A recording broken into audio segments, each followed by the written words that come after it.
What's going on, family? What's going on, family? Back here again. Awesome day. Trying out a few things, of course.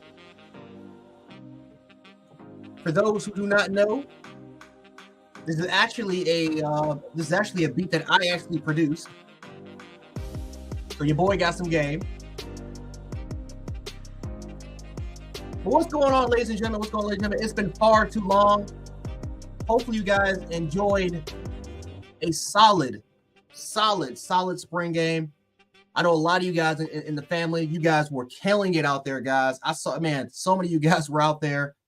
And like I said, man, I wish I could have been there for the most part. Me and my dad, we were just chilling and watching it from the crib. And we kind of went out. Matter of fact, we actually went to Toronto for like a little bit. Then I kind of came back, and then all hell went loose. But anyway, guys, what's going on with you guys? What's going on with you? I got to catch up with you guys. I got to catch up with the undefeated Matt Farms, Joseph Davidson, Kimberly Harmon. And guys, I got a special announcement for you guys. I got a very, very special announcement tomorrow, guys. It is going to be lit. It is going to be lit tomorrow, guys. You people don't understand what the hell is what's about to happen tomorrow. Let me tell you something, guys. Me and Ty Hayes, we got something for you. Me and Ty Hayes, we got something special planned out for you guys. I'm going to give you guys a little tidbit of what's going on with the future as far as what I want to do. Before that, like I said, Cynthia, I see Cynthia Middleton. What's going on? Good afternoon to you, LaQuisha Gordon, Kimberly Harmon in the building, Todd, BT Sports in the building. Let me just put on my glasses real quick, guys. I'm just cleaning it off. My glasses can't even barely see. There we go. Now we're getting a little bit better. Cynthia in the building. What is going on? Matt Farms. Let's see. Beth. Let's see. We got Chance Green, Hacker Music in the building. Antonio Snell in the building. Andrew in the building. Let's see. We got Mr. Jones, Mike Jones in the building. Mike Coleman. All right. We got a crowd. Everything's starting to gather. 117 people in the building. It's starting to get a little hype. Starting to get a little hyped up, though.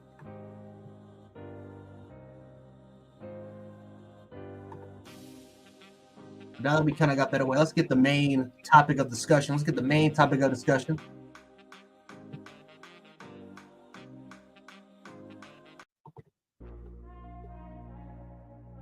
There we go. I know a lot of you guys love this joint. Oh my gosh. Mr. Gil Cruz in the building. Gil Cruz. What's going on, brother? I see y'all. So before we kind of get into it, because I do kind of want to talk a little bit about what I saw from A-Day.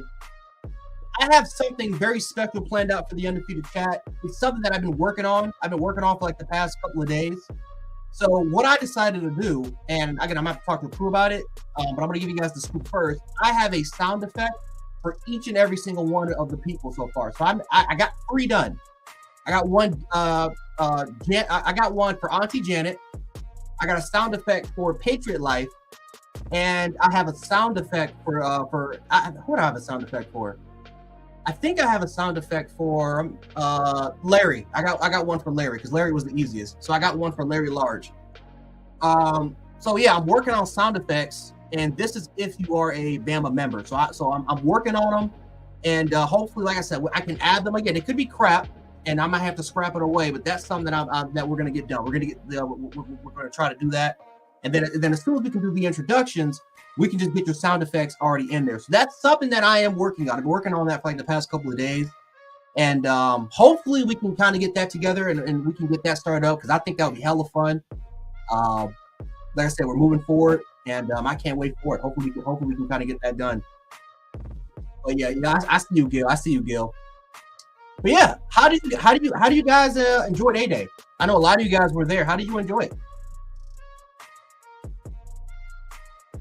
Oh yes, Auntie Jen, I got one done. I got one done for you. I got one. I ain't playing around, Auntie Janet. Yes, I do. I got 3 done so far. I'm working on every single one of you. Kimberly Harmon. I got one for a lot of you guys. I'm not playing. Cynthia said it was fabulous, but hot. Yeah, I heard it was hot. Heard it was like smoking hot. Heard it was smoking hot. That's one of the things that I do kind of appreciate. It was cool. It was cool in my way in Toronto. It was cool. But I know a lot of you guys enjoyed the action. I know I was watching it. I was pretty much watching it from a bar. But yeah, that turf looked terrible. And then I was watching Kyle a little bit earlier, and he was able to explain, like, hey, like, yeah, they did this on purpose because they wanted to anticipate. You know, they want to try to prolong the grass or prolong the turf because they anticipate hosting a game in January. They anticipate it, so they want that grass or that turf to last a little bit longer. And I can understand it because of 12 teams, but I can also like, well, damn. If we're going to host the playoff game, that means we're not winning the SEC championship game. That means that they're prepared for us to lose.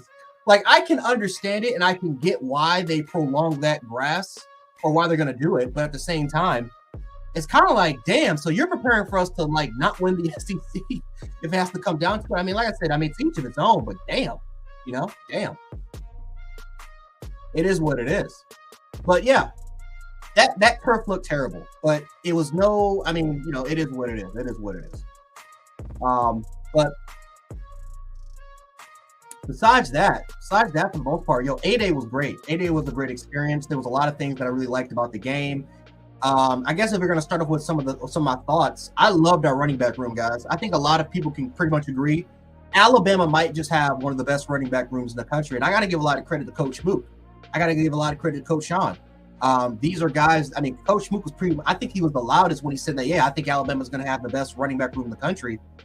But yeah, they look good, man. Those boys look good. And listen, I'm gonna be the first one to say it. I am going to issue an apology to Jam Miller, because one of the things that I talked about was that I said that Jam Miller did not look like a clear-cut RB1 for this team. I based off of last year. I thought he was a running back that did his job. He did his assignment. He knew how to hit the hole hard, and again, he was extremely explosive. But I just didn't really see any special. I didn't see any special tendencies that was able to convince me, like, hey, like Jam Miller's going to be a special back for the team. And then I watched that A-Day game, and I watched that game twice. Man, he looked good. Dude, like, he looked really, really good. And it wasn't just, again, he's explosive. He was able to hit that hole. His acceleration 0 to 100 is ridiculous. I knew that part about his game. I knew he was fast, but again, I underestimated his toughness. I underestimated his toughness. Yep, Dwight said it. Listen, Dwight, I get you. Dwight said it. He said it. He was here saying it. He was there from the desk. But yeah, dude, he was tough. Like listen, he's a little bit shiftier. He's a little bit shiftier than what I kind of thought he was going to be. I thought he was pretty much going to be a downhill type of guy. Kind of like I'm not going to be disrespectful because I grew up like watching this player, and I actually really, really appreciated this player. But I compared him to Roy Upchurch. I don't know if that's disrespectful, but I compared him to Roy Upchurch, man. As far as kind of being a power back, as far as kind of being like a downhill type runner. I thought he was a smaller version of a Roy Upchurch. And that's not a bad thing, because Roy Upchurch was a bad MF. But for the most part, guys, no, Jam was a little bit more elusive than I thought he was going to be. I liked his vision, his ability to kind of read the hole, his ability to kind of bounce out when he needed to do it. Jam Miller did not make a lot of huge mistakes. And I think he's pretty underrated as a pass pro. And he's a smaller running back. He's pretty underrated in that aspect. So Jam Miller killed it. I thought he did a really, really good job today. Now, of course, a lot of it had to do with the interior offensive line. That offensive line was bullies. And there is a concern, of course, from a lot of our Bama haters, and we'll talk about that Alabama's interior defensive line is going to be garbage, right? Because of the amount of success that the running game was able to have in the first kind of 3 to 4 series of the game.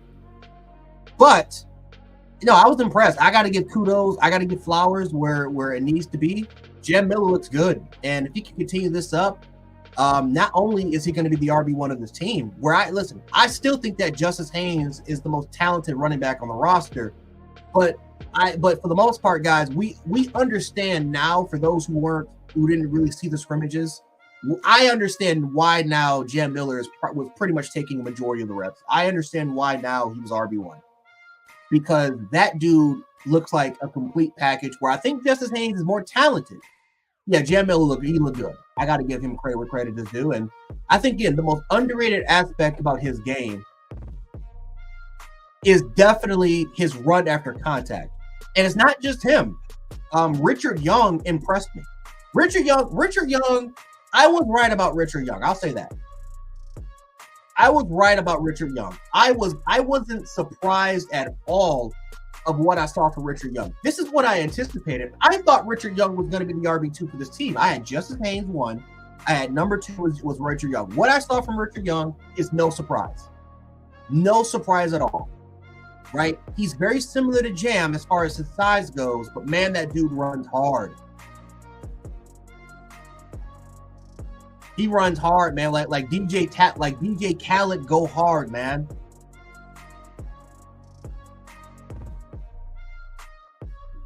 In my hood, I got to go hard. I'm telling you, man, just like that. Richard Young was a beast out there, guys. He ran hard. Run after contact was ridiculous. I counted he at least had maybe 13, 14, maybe around close to 13, 14 yards run after contact.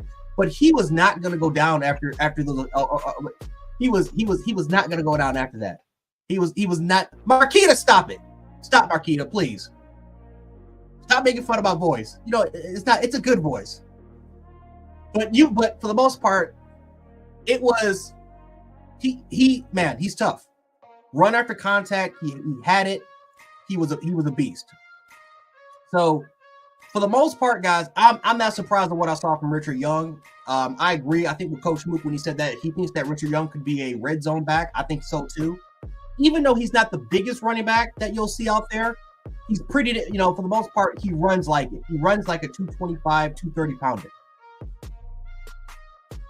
So I'm not gonna lie to you. I think Richard. I mean, and then somebody said earlier, it's a 4-pack. Daniel Hill was another running back in mind. We look at his size. He's 5'11". I think he might be a little bit shorter, but 5'11", 230 pounds. I'm not surprised. I'm not surprised at what I saw from him. He ran exactly what I thought he could run, right? He looks like a power back, and he ran like a power back. Justice Haynes was Justice Haynes. No, I'm not too shocked at what I saw from Justice Haynes. Dude, it was awesome. It was awesome. It was awesome to see what these guys were able to do. Another thing that really impressed me besides the running backs was, of course, the blocking schemes. God, I love the blocking scheme. Oh, my God. We had pin and pull. We had our centers pulling. Oh, my God. Our tackles were pulling. We ran like we were running counter with our blocking concepts. It was Oh boy, it is so good. It's so refreshing compared to this bullcrap power/zone scheme we ran last year. Oh my god, to actually see it in person looks so damn refreshing. These guys have to move, right? These guys have to move. If you want to be starting on this offensive line, you've got to move. And I saw a lot of players that struggled last year that looked a lot more comfortable in this blocking scheme. That's a really good sign. That's a very, very good sign, especially when you this is a quick installment of the blocking scheme. This is a very quick installment, right? Practice started, I think, around late February to March. It started around that time period, and you pretty much had 1 month of the installment, and this offensive line looked pretty good. They looked like at least the first team, as far as the run blocking scheme, looked really straight. And that's a great sign to have. That's a great sign. That, again, first of all, that just continues to prove that Kalen DeBoer's actual offense is good, right? It was to a point now where you had a bunch of other, fan bases out there, and we're going to start. And again, guys, I want to give you guys a sneak preview of what I'm actually gonna sound like tomorrow. Because tomorrow, guys, it's going down. But trust me, guys, we're gonna get a lot of smoke because there were a lot of haters. But we'll get to that in a second.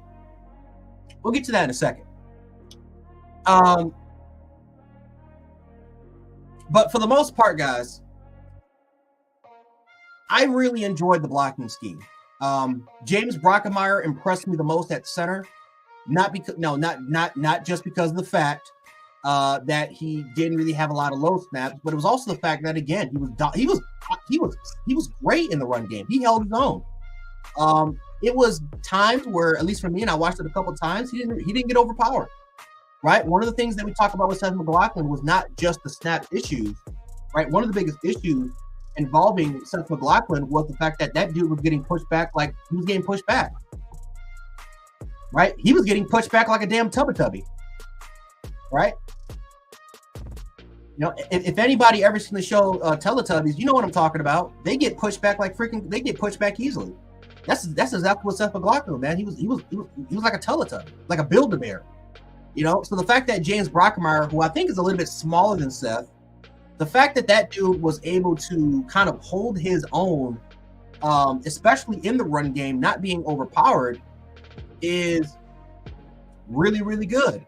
Very, very good. Oh my God, I forgot also. Patriot Life, you're in here, dude. I got a sound effect made for you. That's another person that I have a sound effect for. Patriot Life. His was easy too. But getting back into it, I was very impressed with James Brockemeyer. I was able to I seen what he was able to do as far as kind of making offensive line adjustments, making the checks. Overall, him and Jalen Miro being in sync with the communication, kind of recognizing and kind of pointing out the defense. It was really, really good. It was very, very good to see what James Brockemeyer was able to do and how he was able to hold his own. That was the biggest question mark.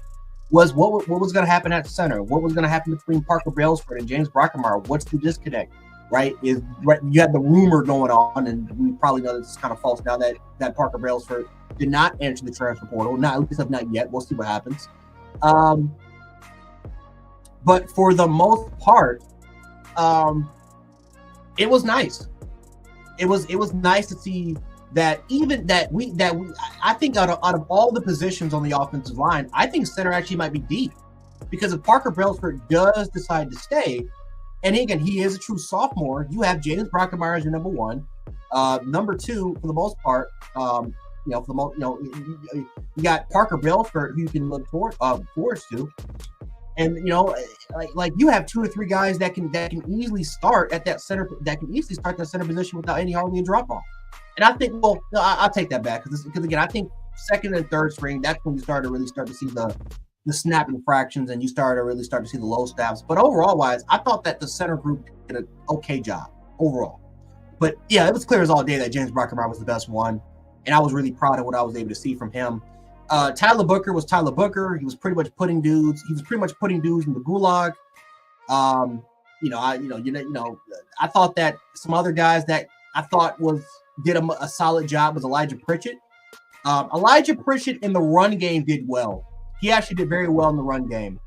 The problem that I had with Elijah Pritchett, and I think we all can agree on this, struggled in the pass game, and it was that left tackle spot that he struggled in the run game. Yeah, he struggled in pass pro.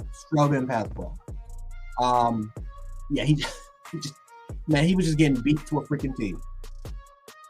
He was getting beat to a T. So I don't know, guys.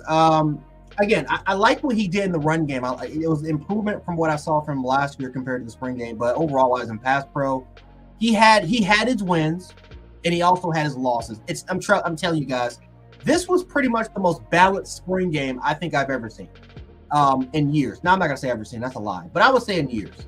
Right, the last kind of 3 years, last 2 to 3 years, spring games have been one-sided. This time it looked a little bit more balanced, and I think that Elijah Pritchett at least held his own in some instances. But for the most part, Demetrius just kind of said it himself. And I don't believe Caden Proctor participated. Matter of fact, I actually think it was on the stands.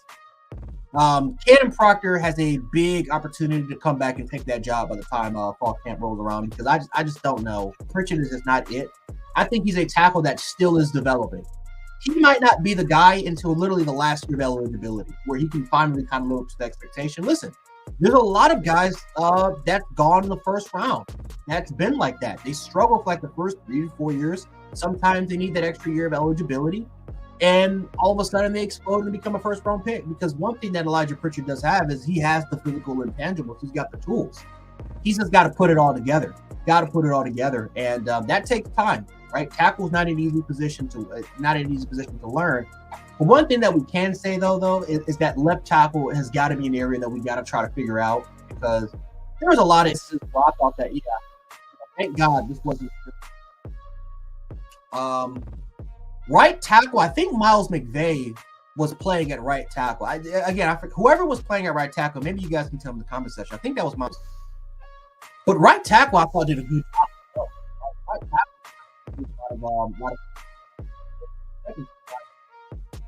But for the most part, I thought right tackle, I think that was Miles, did a really, really good job. And again, please correct me if I'm wrong about that assessment. But I thought he did a way better job than I thought he was going to be. But yeah, offensive line, I thought did a good job, right? The first 3 to 4 series, they dominated. Matter of fact, I made a tweet and I just said, like, dude, like this offensive line group is it's Formby. Somebody said Formby. I don't think it was Formby. I think McVay. Yeah, see, I know somebody was saying. Someone said McVay was phenomenal. John M said, Judgment Day, coach, it is coming, guys. I'm telling you, dog, they don't know. They don't know. I'm telling you, guys. Again, before we kind of get right back into the discussion, I'm letting you guys know, be there for the morning show, because I'm telling you guys right here, me and Ty Hayes, we got something special for y'all. We got something special. We got something special for you guys. Oh my God. Formby is a load. That dude is a beast in person. Yeah, he's like 6'7", 290 pounds. Devin Jones said it was Formby. My bad. Okay, it was Formby. Okay. Do we think anyone hits the portal tomorrow? 9 in the morning. It should be. I think around 9:30. Auntie Janet. Don't quote me on it. But it could be like around 9 to 9:30 in the morning. Could be around that time. But yeah, but trust me, I'll be there. I'll be there with my boy Ty Hayes. Matter of fact, me and him, we had a discussion. We were planning, like, bro, what are we gonna do? I'm gonna give you guys a sneak peek of what's gonna happen tomorrow. Ty Hayes has his outfit. I'll just say that, bro. Ty Hayes, he has his outfit. His outfit is ready to go. Oh my God, his outfit and my outfit, we're ready to go, man. We're ready to go. My boy Ty Hayes, man, about to look like a fool, man, but he's ready. I'll just say that. We've been preparing for this for months, and it's finally happening. So that's just what we got. Yeah, no Diddy. Yeah, right, no Diddy. We've been preparing for months. No Diddy. You're right. I'm excited about the NFL draft, Coach J. Yeah, that's around the corner too. That's next week. God, man, there's a lot of crap happening next week. It's ridiculous. I can't wait for the draft. You gotta remember the defense was vanilla. Yeah, you're right. Is it Ty or a special guest? LOL. Oh no. It's just. Well, it could be actually. I'm not gonna say no to that. No, I'm not gonna take that back. I'm not gonna say no to that, because you never know. You never know. But for the most part, at least for now, it's me and Ty. That's the plan. That's what me and Ty talked about. And then, so yeah, somebody else could be joining though. I'm not gonna lie to you, but yeah, it's going to be nice. It's gonna be awesome. I'll give you a hint of what I'm gonna be doing. It's an upgrade from the Ultra Healing. I spent a lot of investment, and it's an upgrade from the Ultra Healing. It's a limited edition. So I cannot wait. Ronald, let's see, Ronald Crows. He said, "What's up, Coach J? What's going on, Ronald?"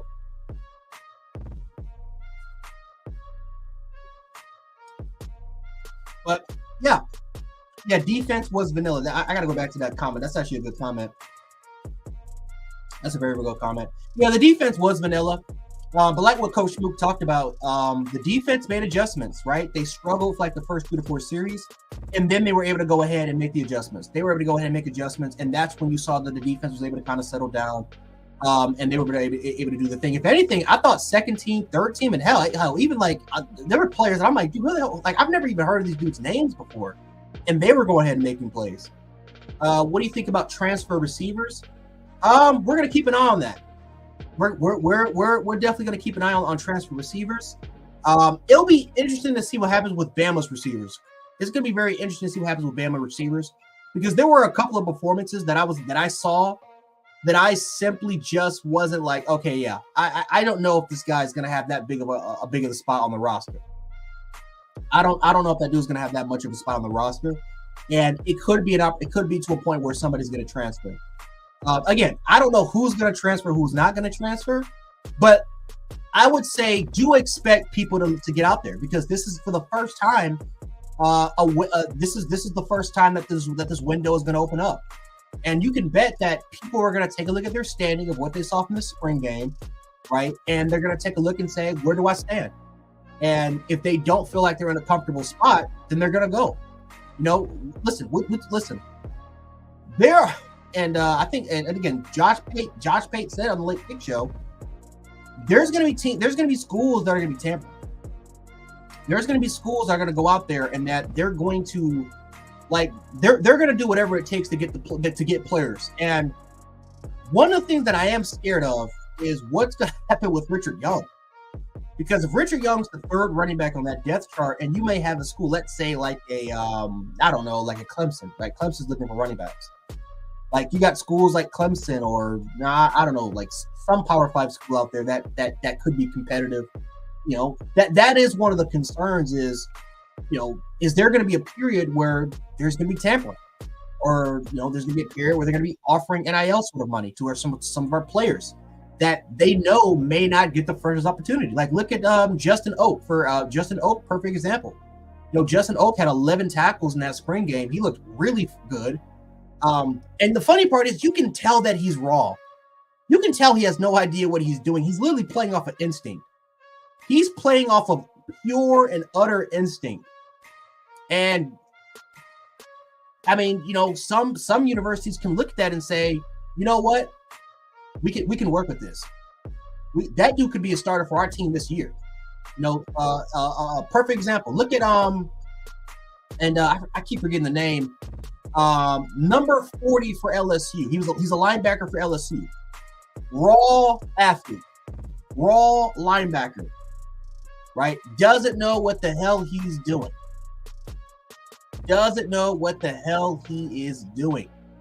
But yet he became an All-American player because they simply had him play a Micah Parsons role. Perkins, there we go. Harold Perkins, right? I could see a situation where a university can go like, that's the next Harold Perkins. He doesn't need to do too much. He doesn't need to do too much. All we need to do is give him a few assignments and let him just play.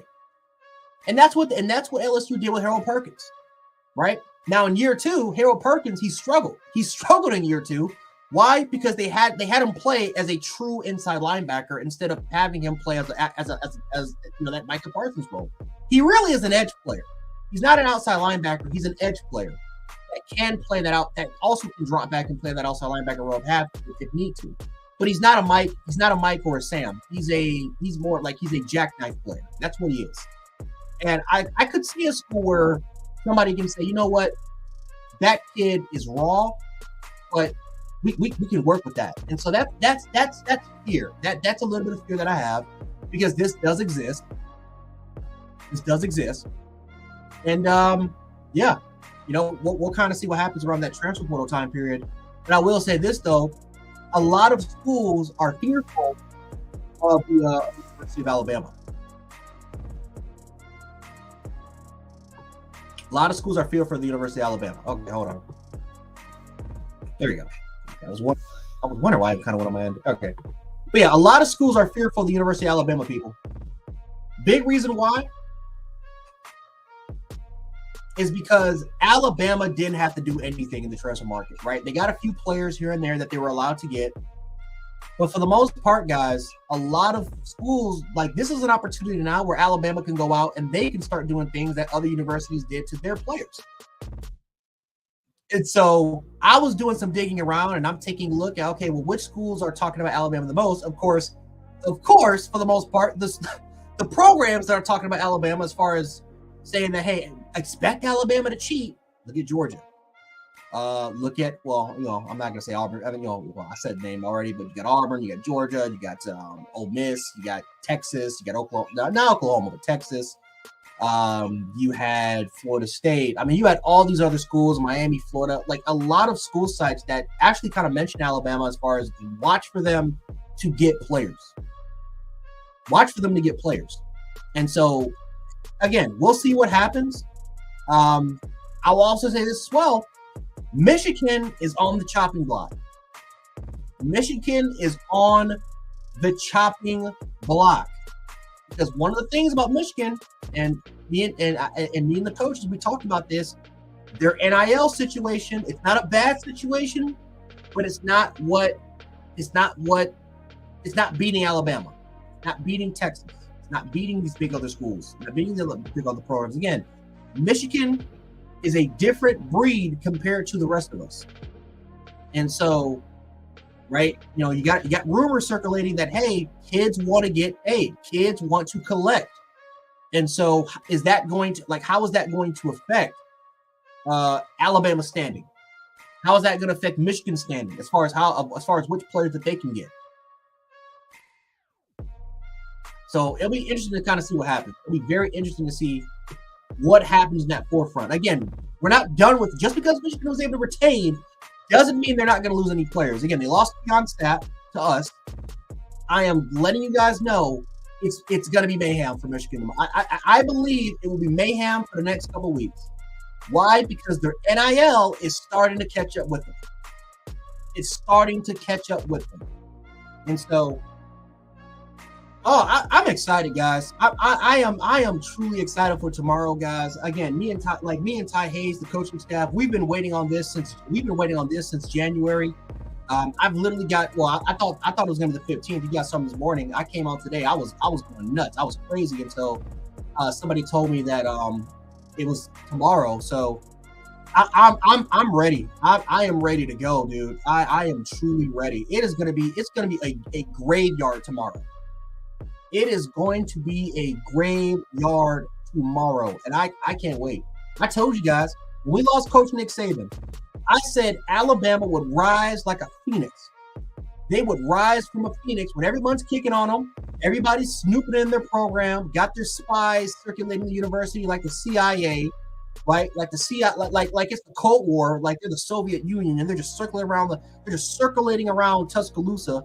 Like it's the freaking like it's the Cold War going around, snooping around, looking for any rumors of players getting mad so they can snoop in and steal it and tamper with it. And I'm telling you, I kept trying to tell you guys, just wait, just be patient. Judgment Day is on its way, and we will rise like a phoenix and absolutely cripple these universities. We are less than 24 hours for it to finally begin. And I am excited, and I cannot wait for it.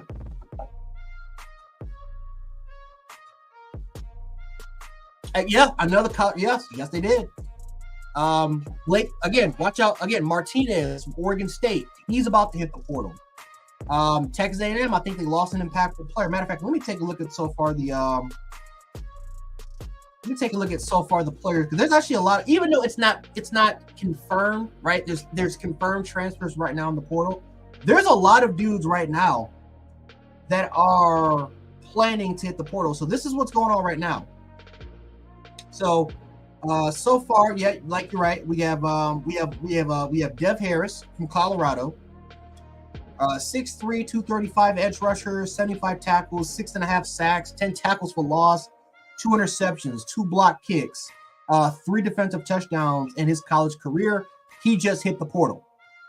He's a big name. I actually watched a little bit of Colorado. That dude is one of their best defensive players, especially coming off the edge. He's not the greatest in the world, but he's a name. We have Billy Walton III, kind of more of a fresh player.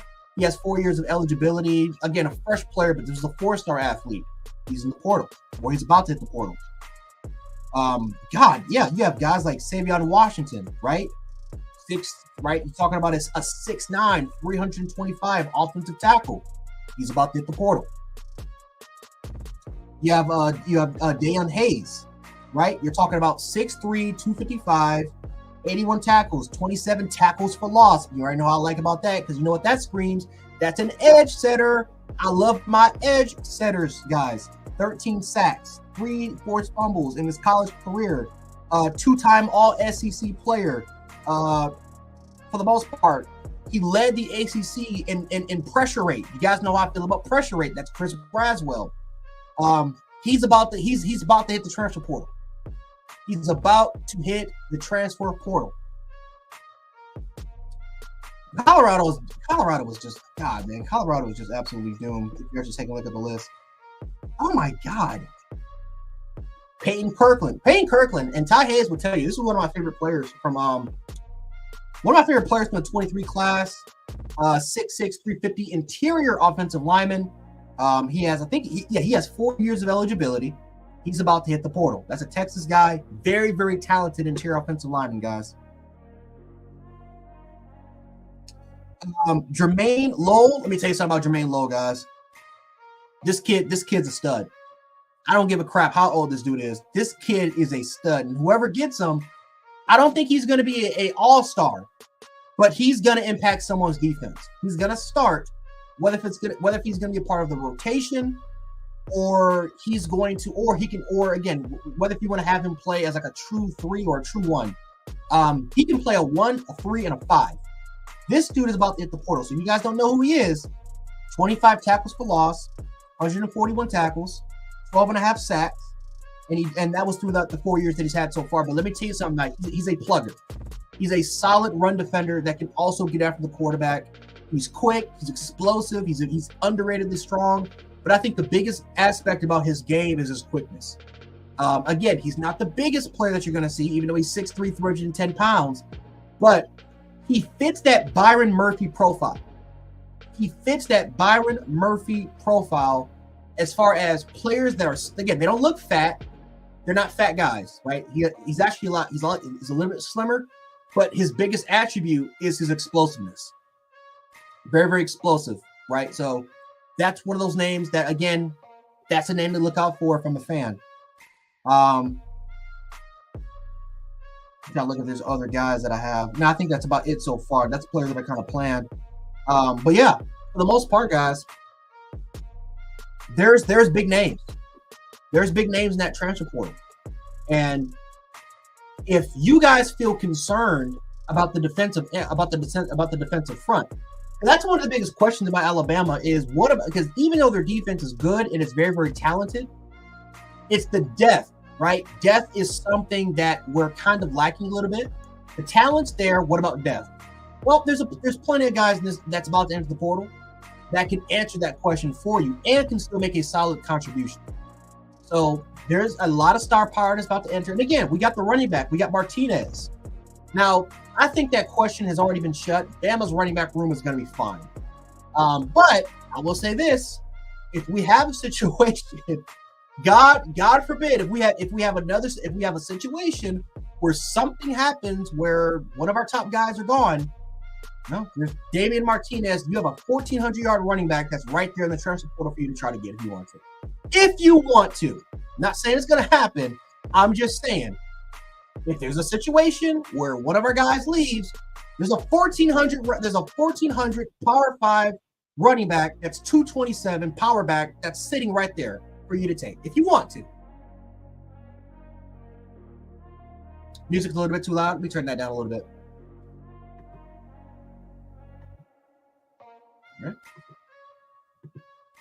All right, just turn that down. Just turn it down a little bit. Turn that down.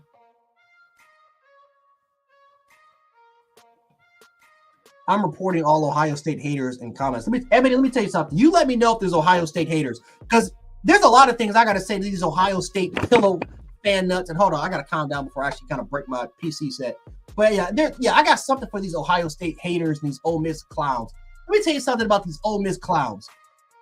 that talked about Jalen Miro and talked about how bad the performance was and how he went 3 for 9 and how he hasn't progressed and he hasn't thrown. How they're how their media outlets and fans are so focused upon Alabama football. Let me tell you something about these Ole Miss clowns.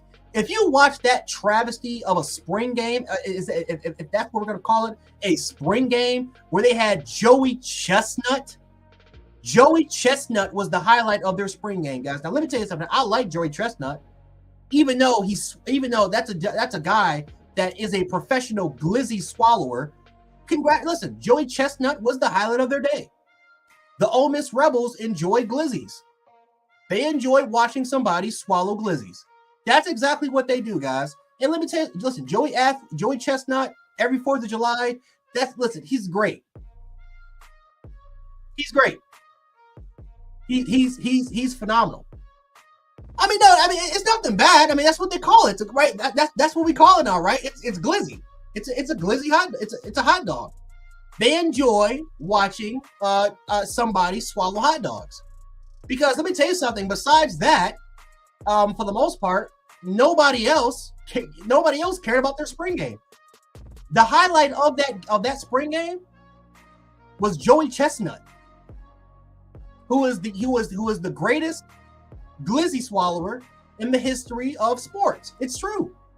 There's nothing wrong with that. It's nothing offensive or something like that. This is a fact. It's a fact. Right. Joshua said it. Look, Joshua said it. Joey Chestnut, there he is. Joey Chestnut is the king of glizzy swallowing. That's what he is. This is what he is. There's no pause. This is what ESPN called it. But Ole Miss, their spring game, they had a hot dog eating contest. They had, what else did they have? They had flag football. They had a dunk contest.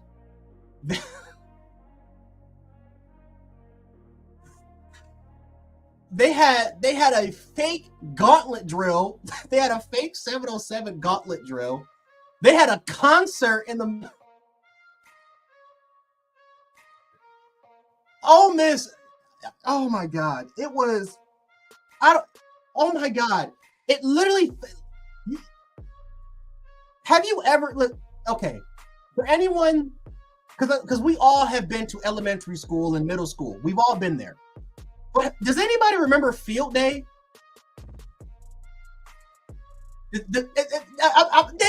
Thank you. Raul said it best. It was field day. It was field day, guys. It was truly astonishing what I saw from them. And then their fans and their media outlets had the nerve to cover to talk about how Jalen Miro didn't look improved and how they feel like Ole Miss is going to win the SC West. How? You didn't do anything. What did you showcase? What did you showcase? Your best moment was somebody swallowing hot dogs. That's your best moment. You literally you had dunk contests and concerts and 707 flag football. Like what was happening? What was that? What was that? Oh, look at that. See, I saw that coach move. I see what y'all doing. I see what y'all doing. But no, guys, this is what I listen.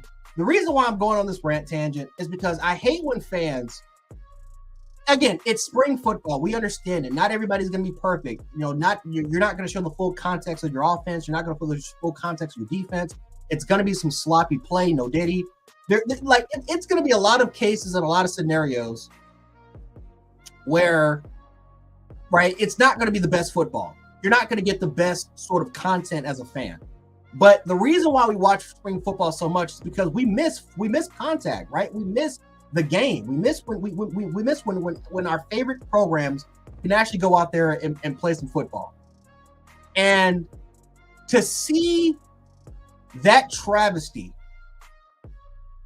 and to see somebody be a highlight of your spring game, not because of you playing the sport, but because you had a world champion glizzy swallower go ahead and absolutely just dominate the atmosphere.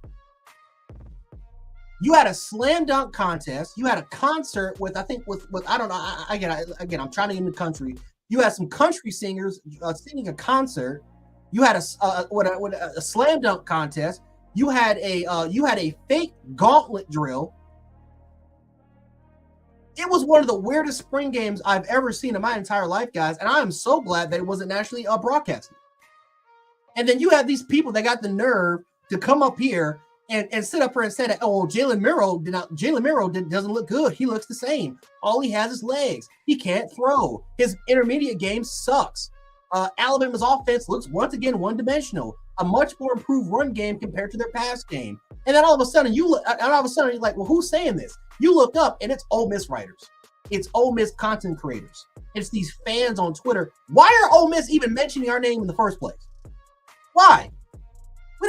We have nothing to do with them. They're irrelevant. Like, do you know how stupid hardy your program has to be to put our name involved in your mouth, guys? Now listen, we understand that your program is used for things putting in their mouths, but for our university, we're worried about football. We don't have to rely on Joey Chestnut swallowing hot dogs in order for us to pack out a stadium. You see, because 72,000 people showed up to watch football. Not 50,000 fans showed up to watch somebody swallow a hot dog. That's not what we do here. We watch and we actually talk about the game. You see, we can recap and we can talk about our football game. We're not going to sit up here. We're not going to sit up here and just recap. Oh, Joey Chestnut. Oh, just pouring down hot dogs. We're not going to be doing that. We're not doing that at all. So that's just all I got to say about Ole Miss and again, Ohio State people. It was the exact same situation. It was the exact same situation. And hold on, whoa, hold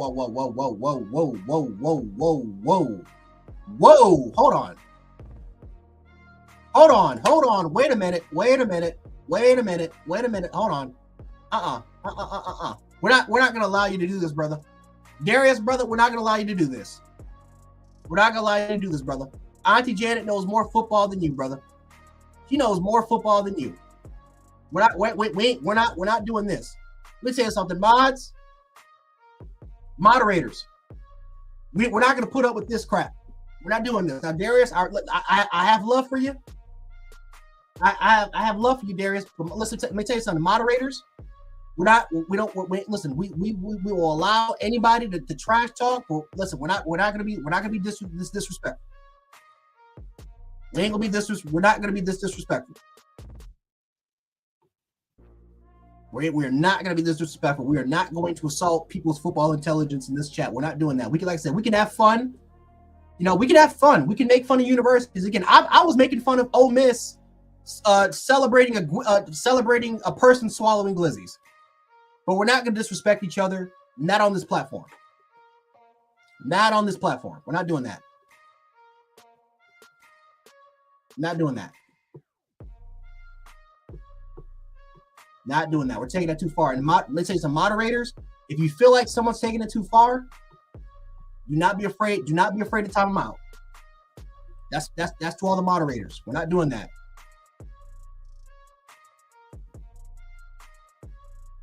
We let's say, we understand trolling. We get that. We understand it. Trolling happens, but we're not going to take it too far here, guys. This is the chat. We like to poke fun. It is what it is. We're not going to be doing that. Not that. That will not be tolerated here in this chat. Yep. Thank you, Coach. We're not doing that. We're not doing that. Like I said, Darius, I can't see if they like I said, I just hope that for the most part they kind of put you a little bit on timeout. But no, for the most part, we are not doing that. Not doing that at all. We don't go into Georgia spaces and we don't talk about, hey, you females, you don't know football. We don't do that. We don't do that to other people's chats. We don't do that here. We don't go into other people's chats and be that disrespectful. And trust me, I know. I've been to the Georgia chats. I've seen a lot of the undefeated that goes into Georgia chats. And it's the same crap. It's just trolling for fun. We're not doing that. That will not be tolerated. That will not be tolerated. Not to especially to Auntie Janet. You chose the wrong one if you're going to try to attack. If you want to attack somebody, you don't attack Janet. You attack the wrong person.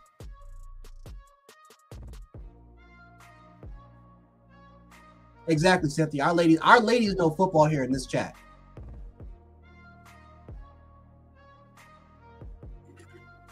Like I said before, moderators, if you see anything disrespectful, do not be afraid. Do not be afraid to hit that timeout button. Do not be afraid. But, oh boy. We got a couple more minutes. We got Coach Sean in the building. He's in the back. He's just trying to get prepared. We're going to have him come up. Tomorrow, guys, is going to be a big day. It is going to be a beautiful day. It is going to be a beautiful day tomorrow, guys. Like I said, tomorrow morning, I think me and Ty Hayes, we're going to go on the morning. And it is going to be nuts. Matter of fact, I think what I'm going to do is I need to work on all your sound effects. And again, I don't know if I'm gonna just, I don't know if we're gonna, again, I'm gonna have to talk to our people, talk to our family to see if we can allow it. But I have 4 done. I have Patriot Life, I have Auntie Janet. Hold on, I can take a look at my file. Yeah, Patriot Life, I got Auntie Janet, I got Larry. Is that 3? I thought I had somebody else. No, whatever. I'll look for it later. But yeah, I have 4 done. I have 4 done. And like I said, we're gonna get these sound effects done. And yeah, it's gonna be exciting. It's gonna be exciting. But like I said, me and Ty Hayes, we have something for you. It is going to be a lot of. It is going to be a lot. It's gonna be a lot. You're gonna see a side of Ty Hayes, guys, that we have never seen before. That we have never seen before, guys. We're gonna see a side of Ty Hayes that we've never seen before. And I'm excited. I'm excited to see it, guys. I'm excited. I cannot wait for tomorrow. It is going to be exciting. It is Judgment Day. It is the transfer portal. I'm ready. I am ready to go. But yeah, definitely stop by the show tomorrow. Tomorrow morning. Like I said, it's going to be nuts. Matter of fact, I don't even know if I can sleep. I'm going to be honest. I don't even know if I can sleep. I might just work on sound effects and just work on other stuff. No, Coach. Coach Jay, what it is, bro? How you feeling? How you feeling? All right. Can you hear me on these things? Yeah, I can. It's a little echoey a little bit. Is it echoey for real? A little bit. No, it's not really echoey. It just sounds like a little far away. What about that's Mike? It's not Mike. I might switch back to this mic. Testing. I might switch back to this mic though, bro. Yeah, it sounds a little. That's what it sounds like. It sounds like a little muffled. But besides that, you're loud and clear. You're loud and clear. It just sounds a little muffled. Hold on, let me switch back to this mic, bro. These little ear things hurt my damn ear. Hold on for a minute. Let me switch back to this mic.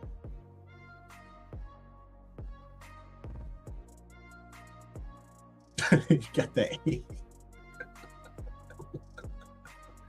Oh God, that is funny. That is funny, man.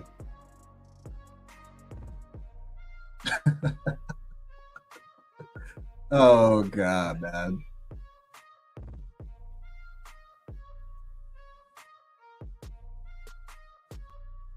Wait, matter of fact, hold on, because since he's in here, Coach Mook, are you joining the Right? No, I'll text you. I'll text you. I think I'll just text you. Experiencing turbulence. Not the call center. Oh God. And this is actually coming from somebody that actually works at home, calling from a call, doing that type of stuff. So I get it.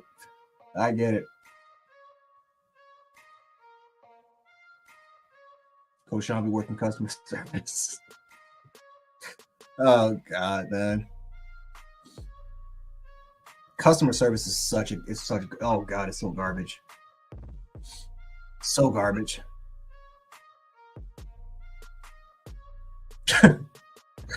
Oh man. You see what you started, Coach Moot, dog? Everything was fine.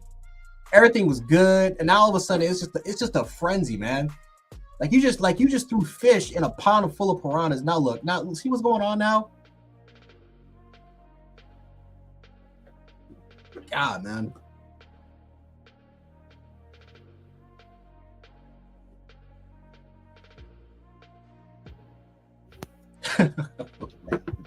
Can you hear me, Jay?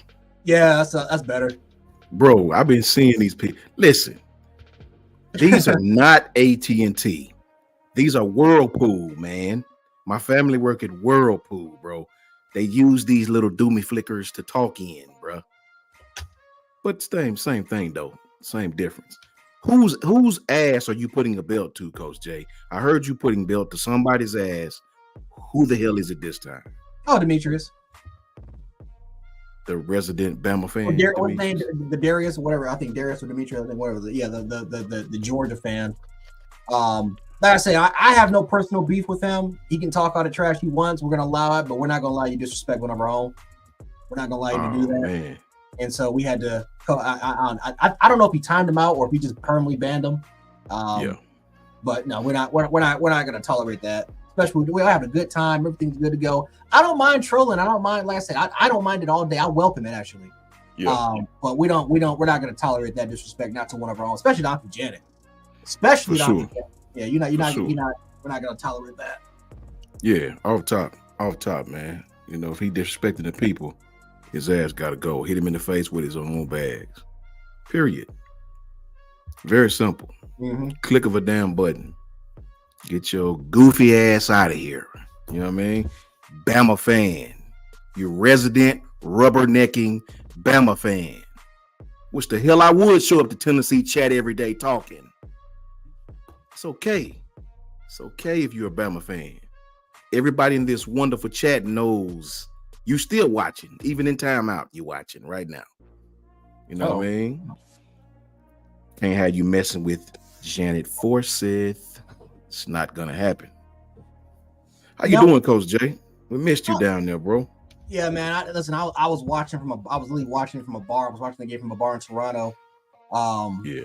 And then all of a sudden I was able to kind of watch you guys, man. Yeah, there's a lot of you guys out there, man. It was a lot of you guys. Like I said, on Patriot Life, I've seen a lot of you guys out there, man. So that's great. I was asked about you and Ty about 40 times. You know, look, they asked about you so much that I thought you were there. I thought somebody may have seen you, you know, and I was like, okay. Then I had this one guy that thought Rev was you. He was like, Coach Jay, how you doing? You know what I'm saying? So I ain't involved, man. It was wonderful, bro. It was wonderful, right? It was wonderful, man. It was a blessing to see everybody. Man, you couldn't even ask for a better day, you know. It was hot, humid, right? But it was. I kept hearing it was hot. Yeah, it was hot, brother. But you know what? Can't complain with a beautiful day like that, man. Got a chance to meet everybody. Got a chance to meet a young lady who's in stage 4 cancer. Brought tears to my eyes, bro. You know, she out there enjoying it, man. And you know, here I am, got the audacity to complain about it being hot, and this young lady fighting the fight of her life, man. Shout out to her, man. That's a whole fact. Yeah, dude. Like, oh boy, yeah. It's just, it was great seeing a lot of you guys out there, or at least watching it from like my laptop. It was great just watching some of you guys out there and just hearing the stories. It's awesome. And for a lot of you guys to actually meet up, I think that was kind of the best thing about it. A lot of these people, like, they met up with each other and they went out to bars and restaurants. Yeah. I was gonna chill, man. I had the room and everything, bro. But my baby was zapped, bro. I had her out there from 9:30, 10 o'clock that morning to about 5:36 that evening. And I told this story on the show. I knew it was wrong when we was sitting in the stands because I wanted to sit out there. Mm-hmm. And she was like, Daddy, can we go sit down? And I was like, baby, we is sitting down. You know what I'm saying? So I said, yeah, it's time to go. It's time to be out, man. She was starting to lay her head on my shoulder. and she was zapped, bro. So I was like, yeah. I get it. Like, it's hot. Were you in the shade? Well, I'm guessing were you in the shade? Were we in the what? The shade? No. Yeah. You mean during the game? Yeah. Absolutely not. Yeah. No shade. Zero shade. I would expect. Yeah, you're in that heat. It's hot. Oh no. I probably would have went. I probably would have been like, damn, I'm tired too. I would have set myself down somewhere else. But yeah, it was crazy. It was a blessing though. Have you talked to the guys about the transfer portal yet? Not. Well, no. I talked to Ty. We got. Oh my God, we got something special tomorrow in the morning. Yeah. Oh my God, he's got a. Well, you seen it. You seen what he got. Like I said, people, they don't believe me, man. When I tell you that, like you're gonna see a side of Ty that nobody hasn't seen. I haven't even seen. He said he was gonna bring it on tomorrow morning. So I'm excited, man. That dude he's got the outfit. He's got the outfit. He's ready, and I got my stuff ready to go. The people like what I like to see. I have upgraded from the Jergens Ultra Healing. I actually bought a limited edition $200 bottle that I will be presenting. Snap! I'm ready. I'm ready to go, man. I got that. I got the oil. I'm good to go tomorrow. Yeah, man. I'm gonna I'm gonna be tapped in watching you guys. That's a whole fact.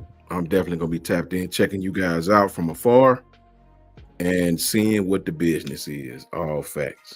I would definitely be tapped in. Besides that, though, Coach John, we talked a lot. We talked a lot about the Ole Miss haters, because they were just they just came out the woodworks. I mean, they started talking about Jalen Milroe. He can't throw the intermediate ball. He looked terrible. And of course, Georgia fans are Georgia fans. They're going to do whatever it is what it is. But Ole Miss fans, yeah, they were going nuts. They were going crazy. And I went and I watched their spring game because they talked about how, their receivers look good and Walker Howard looked amazing. And I'm like, okay, well, let me take a look at Ole Miss because they are one of the favorites to win in the West. Let me take a look at their spring game, and see what they got. Coach Sean, have you watched that spring game? I have not. Coach Sean, let me tell you something, dude. It's one of. I now understand why ESPN, Fox, why they didn't want to put these games on their on broadcast. I get it now. Yeah. Because I have never seen 7-on-7, no pads, nothing, no helmets. It was 7-on-7 with hats. They had a dunk contest. They had a live concert. They had a 7-on-7 gauntlet drill. And they had a hot dog eating contest in the middle of their spring game. They had Joey Chestnut appear, the Glizzy King, a person that literally, the best Glizzy swallower of all time, goes out there, swallows 50 hot dogs, does his thing. But they literally had tug of war with the offensive line and the defensive line. It was. And then their 7-on-7 was one of the weirdest. It was one of the weirdest things ever. It was literally pillow talk. They literally had pillows in their hands. And I'm thinking to myself, wow, this is why Alabama was the only SEC team to have their game actually broadcasted. This is why. And 72,000 people showed up and we actually played football, and why this is broadcasted. Now I understand.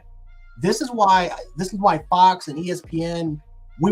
Again, Ohio State, they had their game broadcasted. That was a travesty. That game was pillow talk. It felt like we were the only team that was physical and actually let loose. And so when I seen Ole Miss do that crap, I'm like, okay, well, I'm done with them. I no. So they focused on practically everything but football. Yes, it was field day.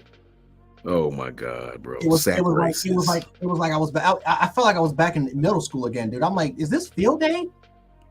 And they had the nerve to talk about Alabama. Yeah, they talked. Jalen Milroe can't throw the football. The intermediate game, he looks like Alabama's run game looks elite, but that's. I mean, they're gonna get like 3,000 yards rushing and no 2,000 yards passing. I'm like, what? Are we serious? Bro, I can tell you this. I can tell you this without a shadow of a doubt. I don't mean to be disrespectful. A little bit I do. Just a little bit I do. I'd rather watch cats scratch themselves in the middle of the damn street.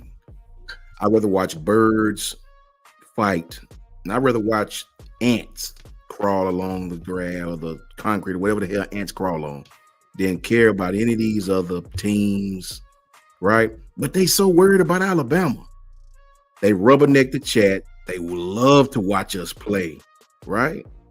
They care more about watching our team than they do their own team, obviously. So you know what that makes you? That makes you a Bama fan, even if it's on the other end of it, the hate end. If your interests lie in watching the University of Alabama more than your own team, you are a Alabama fan, man, right? So I don't give a damn about Ole Miss, right? Your name is Old Miss. Like, sounds like a damn cookie or a cake or something. Right. You know what I'm saying? I don't care about them. I don't care about what they do. I don't care about what they like. The Grove. Yeah. I don't care about that field that you party in. I don't give a damn. I'm just being honest. Just being honest. If I can be honest for a minute. I care about the Tide. But I feel you, Coach Jay.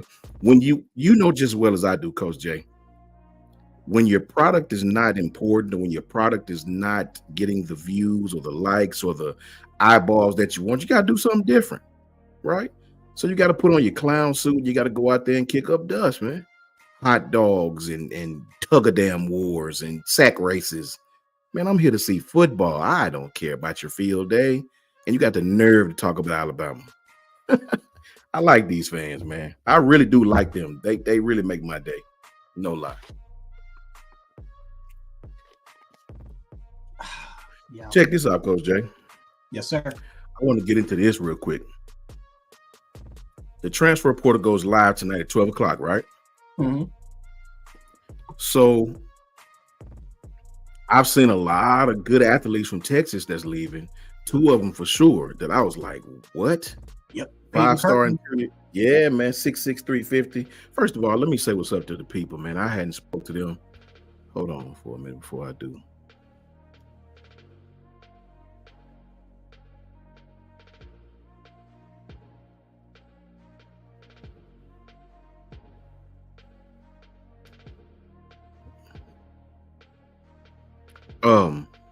I was reading the private chat. My bad. Yeah, man. Let me see. Let me speak to the people and see who all in here. I hadn't got a chance to look and see, Coach Jay, if you don't mind. Mm-hmm. Who all we got in here, man? Nicole Covington. What's up with you, girl? Glad you in here, man. Roll Tide to you, Nicole. I'm glad you in here. Darkwing Duck is in here. Tim Nolan is in here. My broski Kareem Hood 40 is in here. What's up with you, bro? Jared is in here. What's up, Jared? How you doing, man? LA is in here. Cynthia Middleton is in here. If my girl Cynthia's in here, we gonna get it cracking. Janet Forsyth is in here. So you know we got to get it cracking. King Family Reacts is in here. Coach Smook is in here. Brian Russell, what's up, Brian? How you doing, man? Kimberly Harmon, my girl Kimberly's in here, so you know we got to get it cracking if Kimberly's here, man. Dr. 334 is in here. Nicholas Harden is in here. Tim Nolan, Joshua Ray, my broski from another Moski. Patriot Life is in here. That's my guy, man. That's my guy for sure. Love you, boy. Patriot Life. We got to get up with each other again, man. Love that dude, man, for sure. Todd, what's up, bro? How you feeling, man? Matt Farms is in here. Joshua Davidson's in here. KT is in here. Coach Smook's twin by nature.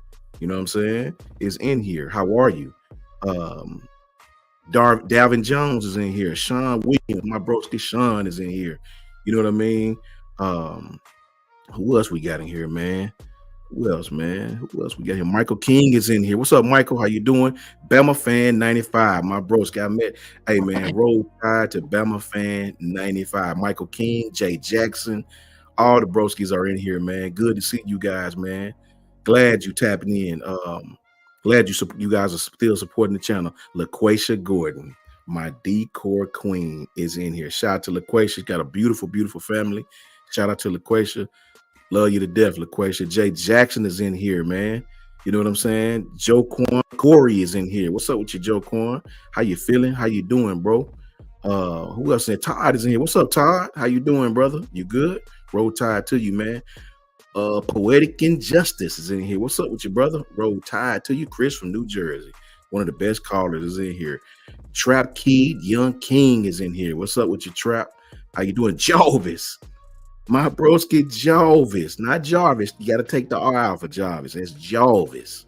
What's up, Jarvis? I love you, bro. How you doing, man? Good to see you up in this thing, boy. Mask Up Daytona's in here, man. You know it. Mask Up Daytona's in here. Goofball is in here. Travel Premier Sports Cast. My broski from another Moski. You know what I mean? A-Town. You know what it is. What's up with you, bro? Good to see you, man. Roll Tide to you and Marquita. Marquita, my neighbor, is in here. Coach Sean, I have a sound effect for that. What you got? Not now, but I got Marquita's. Hers is done. Uh-oh, let me see. Oh, hold on. Can I get it? Oh, damn it. Okay, it's done, but it's not. Okay, it's not. It's done, but it's not done. It's done, but it's not done. Hold on. We're gonna get her. I hate technology.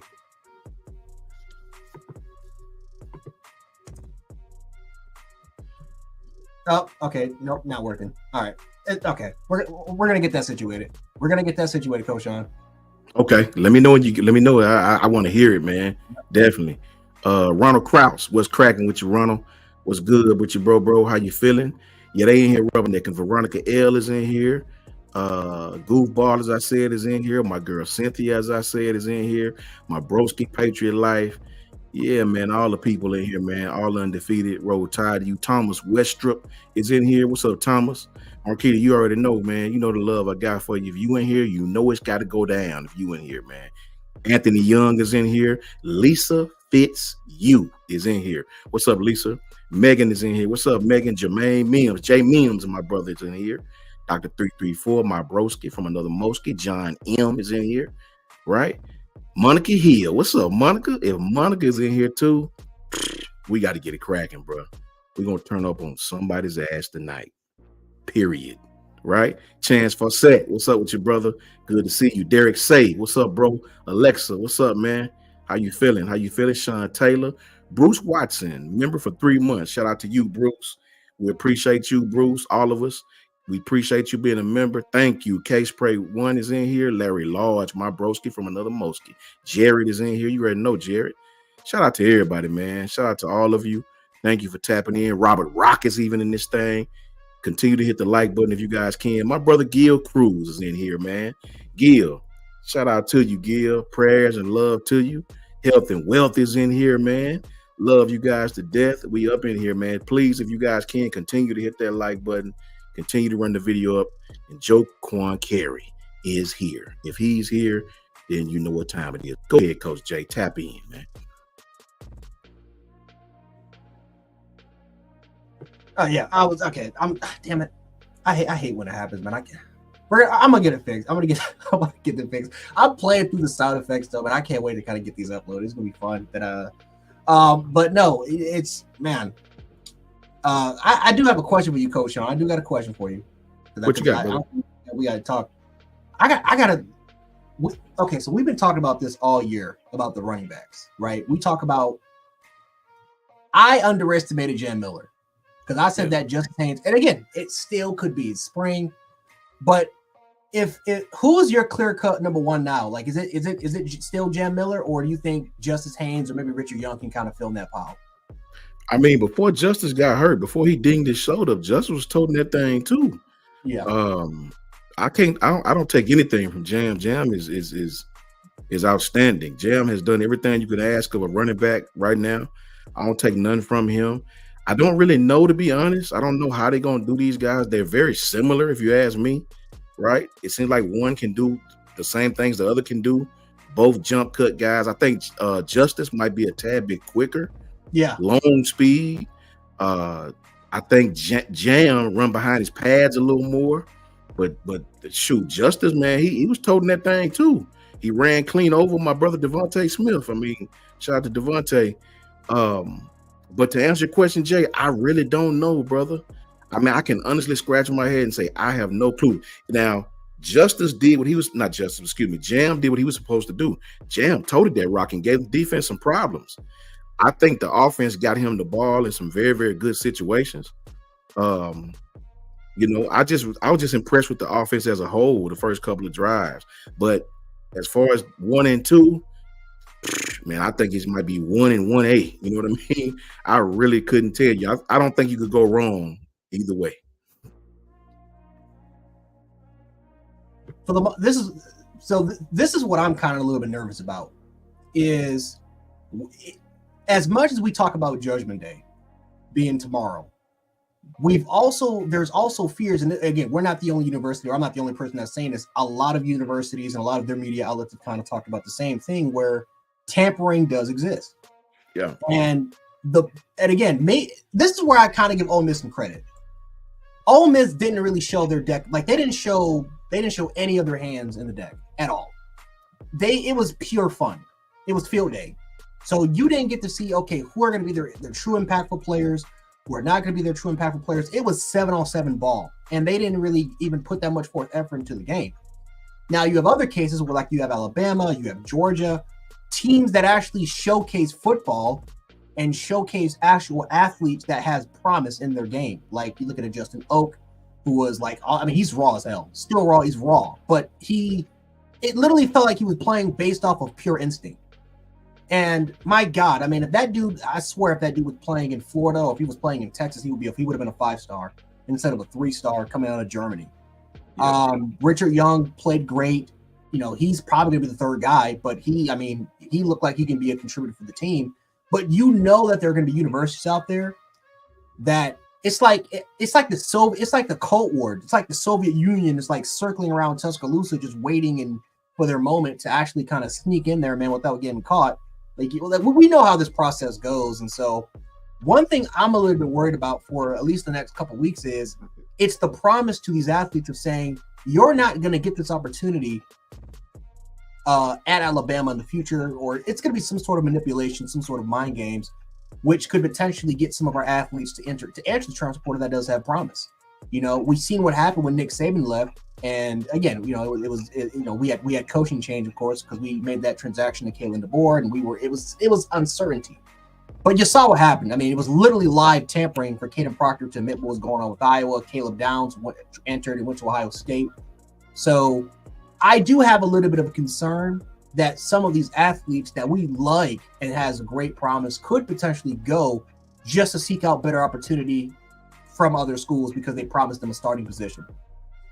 That's a whole fact, man. And I talked about this earlier with one of my other partners, man. Of course, offline. And I told him the only actual factuals that we know of as far as Bama football is the spring portal begins tonight, 12 o'clock, April 16th, officially, right? And it's open for 15 days. Obviously, we know when Coach Saban retired, the Bama players were in the portal for 30 days. Right, so everybody got a chance to pick our roster for 30 whole days while we couldn't do anything. Even SEC schools could pick our roster. Well, these next few days, these next 2 weeks and a day, we may lose some players, but we're going to definitely pick up some. You can believe that.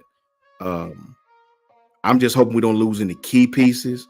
To piggyback off what you said, I hope these guys don't fall for the banana in the tailpipe speech conversation. It's not always green on the other side, man. It's just really not. Somebody like Ty Simpson. To me, this is just my humble opinion. If Jalen Milroe leaves for the draft, which I'm sure he will if he have a good season, Ty Simpson is the starter next year, right? Ty Simpson is the starter. And you know things happen during the season. Don't forget, Coach Jay, we have 17 games. We have a 12 game regular season, an SEC championship, and about 4 more games. So this will be the longest season to date we've had in college football in the history of the game, right? So you have to have depth at every position, even quarterback, man, because things happen. We got a lot of tough games on the road this year. We got a very long season, a very long playoff season. That's almost a whole nother half season. So These guys are going to be needed on. They're going to be called upon, even at the quarterback position, possibly. You want to have depth. You want to have kids that can come out and play well and keep the standard. But either way it go, I do believe Jalen will go have a great pro career. I think Ty, the future is his. You don't need but 1 year as a quarterback, man. Look at Matt Jones. I mean, say what you want to say about the system he went to, but Mac Jones was drafted off of that one season. He was drafted off of that one season. And that's just what it is.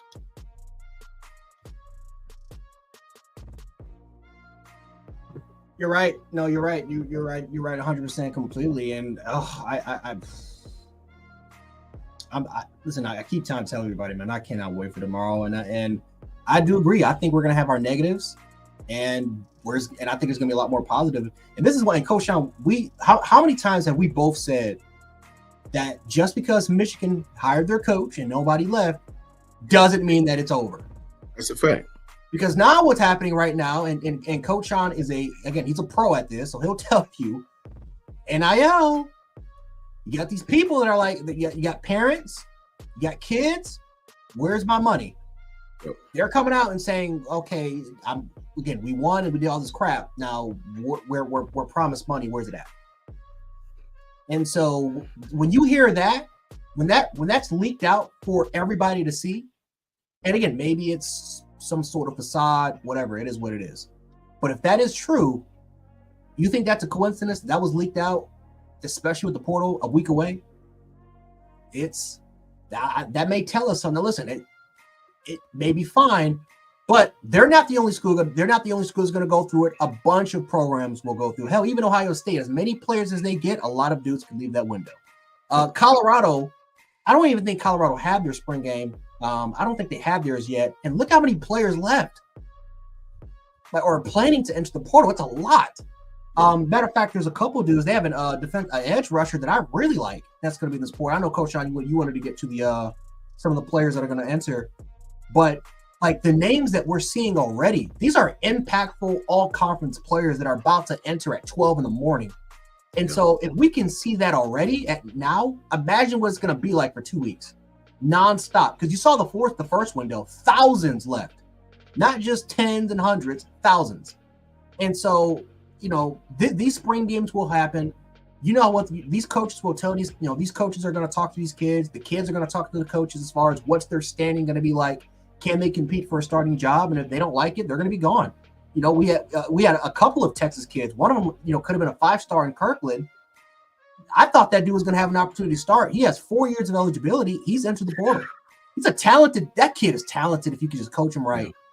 And I'm like, man, we question, what do we look like as our backup guards? Like, what do we look like there? Can you imagine Coach, I'm gonna let you take that, dude, because I don't think these people I don't think they truly understand what Judgment Day is, and I don't think they truly understand what is about to happen in the next couple of weeks. Yeah, it's this portal is going to be crazy. It's actually going crazy right now. On a quiet tip, it's a lot of moving and shaking going on right now. A lot of coaches are busy behind the scenes right now. I'm telling you right now, man, Peyton Kirkland from Texas. I know we got Tyler Booker. I know we got Jaden Roberts. Man, listen, we need to go after Peyton Kirkland, bro. Listen, I had an opportunity to see that kid in Atlanta in the offensive lineman drills, right? When he was a 11th grader, I suppose. I guess he was 11th grade because he's a freshman now, so that was 2 years. Yeah, he's an 11th grader. Man, listen, Peyton Kirkland. He's an interior offensive lineman, but the kid got to be 6'6", if I'm guessing. 6'5", 6'6", 340, 350, somewhere along in that nature, and can move. He's a road grader. I don't know why this guy, if this kid is leaving Texas, man, that might be a bad sign as far as the money tip goes, right? But it's a lot of moving and shaking going on, man. It's a lot of moving and shaking. It's a lot of kids right now. Nick Saban Jr. Sports Talk TV talked about it with the Louisville kid. It's a lot of kids that can play, that want to be in different places. And some of these kids aren't asking for a lot. Some of these kids are not asking for a lot of money. I mean, some are, but some of these kids just want a better situation. They want a better situation. They want to be on a better team. They want better competition. And it's some quality athletes. I do believe we'll be in the hunt for corners That's no disrespect to the corners that we have. It's just a depth issue. You know, these kids want to come in and play and fight to play. I don't think, just my humble opinion, you don't go in the transfer portal to add depth. You know, you go in the transfer portal when you want a kid to play there. Now, the kid may eventually end up being just a depth piece, but your initiatives have to be, let's go in here and find the best player available at that position. I think in the secondary, I do believe on the offensive line, only because I don't think from a number standpoint, I don't think we have a lot of tackles.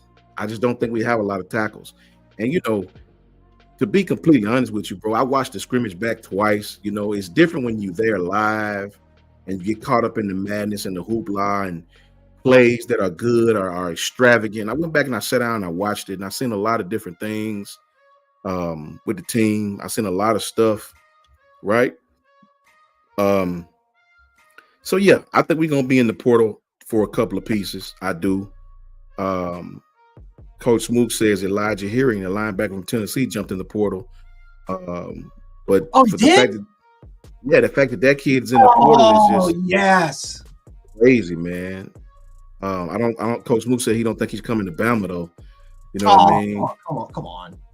But it's crazy. I mean, Josh Pate spoke of this, man, and so did you, Coach Jay. When you look at these kids who are starters, who had good seasons, these kids had great seasons, Coach Jay. Oh my God. You would think they have no reason to leave their program. Ephraim, is that OG Ephraim? Yes, OG Ephraim. Man, hold on, man. Read that, Coach Jay. Read that. He says my favorite tag team. He said my favorite tag team. Sean Jantz just fueled up. Oh my God, I can't read this thing. Oh my God. He says where to, Jantz? Hold on. I'm gonna play Marquita's theme. I gotta make one.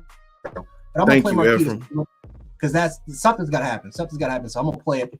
You are my sunshine, my only sunshine.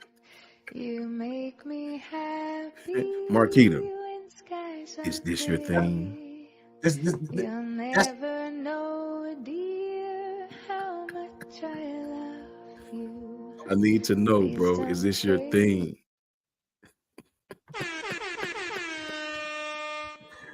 Gosh. I need to know, is this your thing? So check it out, Ephraim. Thank you, Ephraim. I appreciate you. The whole staffs appreciate you. $200 super chat. Appreciate you so very much for that super chat. I can tell you that the chat appreciates it. I speak for all of us when we say that. You know what I mean? Thank you so very, very, very much. All love to you, Ephraim. All love. That's a fact. That's crazy. Have we ever gotten a $200 super chat? Or at least I wasn't there present. I'm sure they have. You know what I'm saying? I think they have. I'm not mistaken. I'm not sure. But I'm sure they have. But all love to OG Ephraim. You know, much love to OG Ephraim. That's a whole fact, man. Thank you for that, Ephraim. Yeah, I see. You know I see him. Oh, did we get this one too? Which one is it? We get Bruce Watson. Bruce Watson, member for 3 months. Roll Tide to you, Bruce. Appreciate you, brother. Thank you for being a member of this channel, and continue with that. Please continue. Yeah, man. So I mean, for me, it's a bigger picture, bro. That's why I don't get too up about Caden or too down about people leaving or staying, right? The fact of the matter is you're going to have kids to leave. You're going to have kids to stay, right? We don't have that much room, right? And so at the end of the day, if the kid does leave, it is what it is. You know what I'm saying? You got to open up room for other players. If kids don't leave, you really can't add that many players as far as scholarship limits go. You're going to have some kids to leave, right? To add some kids. We got a few scholarships left, I'm pretty sure. But I don't think it's this great allotment. I don't think it's just this great allotment of scholarships left, right? So, yeah. I'm happy about it, bro. I'm happy about it. And I will just say this: as good as I said this a little bit earlier, as great as the running backs looked, if one of them decides to hop on, I'm just saying, there's a 1,400-yard running back that's 230. I'm just saying, he's From in where? there from Oregon State. Oh, but you know what though, Coach Jay? If you get a running back with these guys we got, I think that'll make one of ours hop in the portal. Yeah. You That's know the what I only mean? that's gonna happen. Is if like hell breaks loose with that in that running back position. Yeah. And I would dare say if that kid, if he's talented like that, he gonna look at our running back room like, listen, I'm about to go to this place and really, really, really, really, really compete. Really, really, really compete, right? And I just don't know, man. I just don't know. I don't know. I just know if I'm Coach DeBoer, I would be in the portal for a corner for depth purposes, right? We young, but we need depth, man. We need depth going into the season. If Xavier go down, you know, and you got Xavier mid. Anytime you can replace a freshman with another freshman, you need depth. You need some experienced corners out there, man, because the really, really good offensive scheme guys like Josh Heupel, those guys are going to come after those freshmen and really, really, really make them work, man. You know, I know these kids are talented and all that, but you got to have a little more than just talent going up against these guys. You got to have experience to understand how to play this game at that level with offensive guys like Josh Heupel that'll watch film and pick on that guy. This guy exploit veterans, much less freshmen, right? So it's especially at that position, playing corner, you need just a tad bit more than just talent, man. You know, experience is finite. You know what I mean? So I definitely hope they get somebody to come in and battle with these freshmen and to help us out at the corner position as if nothing else, just for depth purposes. Yeah, as a matter of fact, hold on, because I know a lot of people are saying, oh, what's this? Okay, never mind, which is the question. But I know a lot of people were saying that we need line depth, right? They were concerned, and again, this is something that even like, you know, the national critics were talking about how Bama's defensive line depth wasn't that great because of the first 4 to 5 series of the game, where, you know, the offensive line was doing a good job. And and listen, you know, you got Tyler Booker and, you know, and of course you look at James, he did a phenomenal job. But I can understand people's standpoint. I don't know if Alabama is going to be in contention for some of these guys, but again, there's so many dudes in here. Like, even Colorado sucked. But let me tell you something about this kid, Debbie Harris. This dude is one of the best edge setters, at least last year in the Pac-12. He's that dude, again, 6'3", 235. He kind of has a Chris Braswell look, but he's quick, he's explosive, he can set the edge, play very well in one support, has a very underrated pass rush arsenal. If there's some concern about edge, and the funny part is they had him slide in as a 5 at 235. I don't know why, but they had him slide in as a 5, and he was winning reps.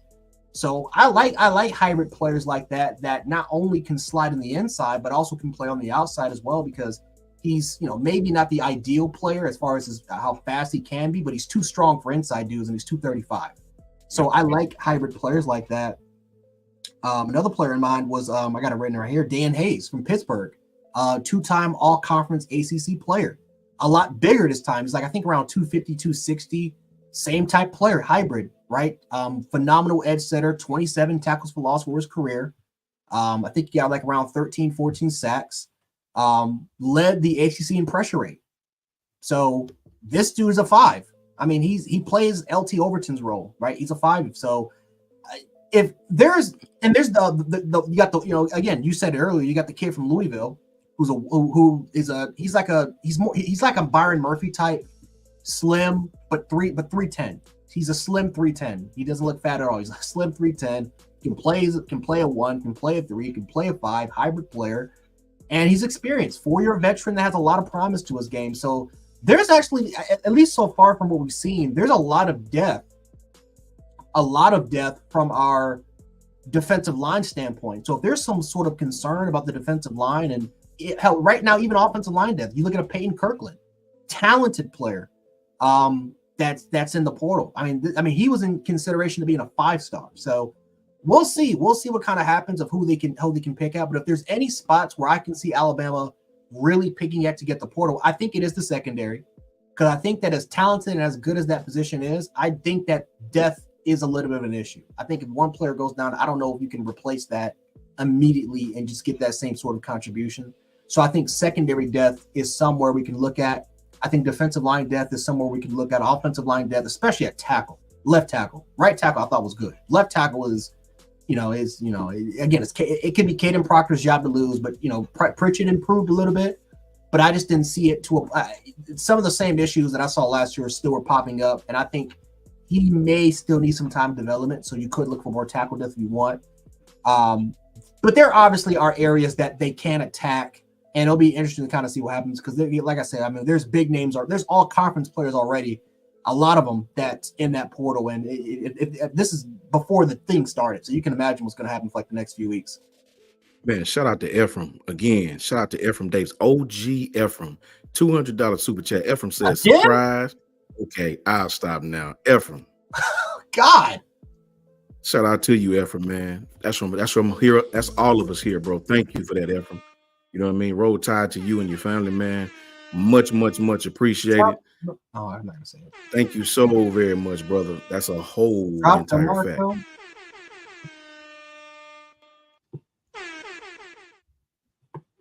Drop the Marco. I'm not. Yeah, man. You gotta get that sound effect. No, whatever it is, what it is. Thank you, Ephraim. Adam says the O-line. Yeah, I went back and watched again, Adam, and what I did was I watched positions. I try to go back and watch series and positions and things of that nature. And we had some issues, man. What I see is a lot of it was communication. Sometimes it was communication. The defense wasn't doing a lot, right? They wasn't doing a whole bunch, right? But at the same time, sometimes I noticed that Elijah would take the wrong leverage. It's almost like he would. I don't know if he just if his feet is just bad or is his hands, is he slow-handed? I don't know. He has a good pass set. I mean, the kid is fundamental.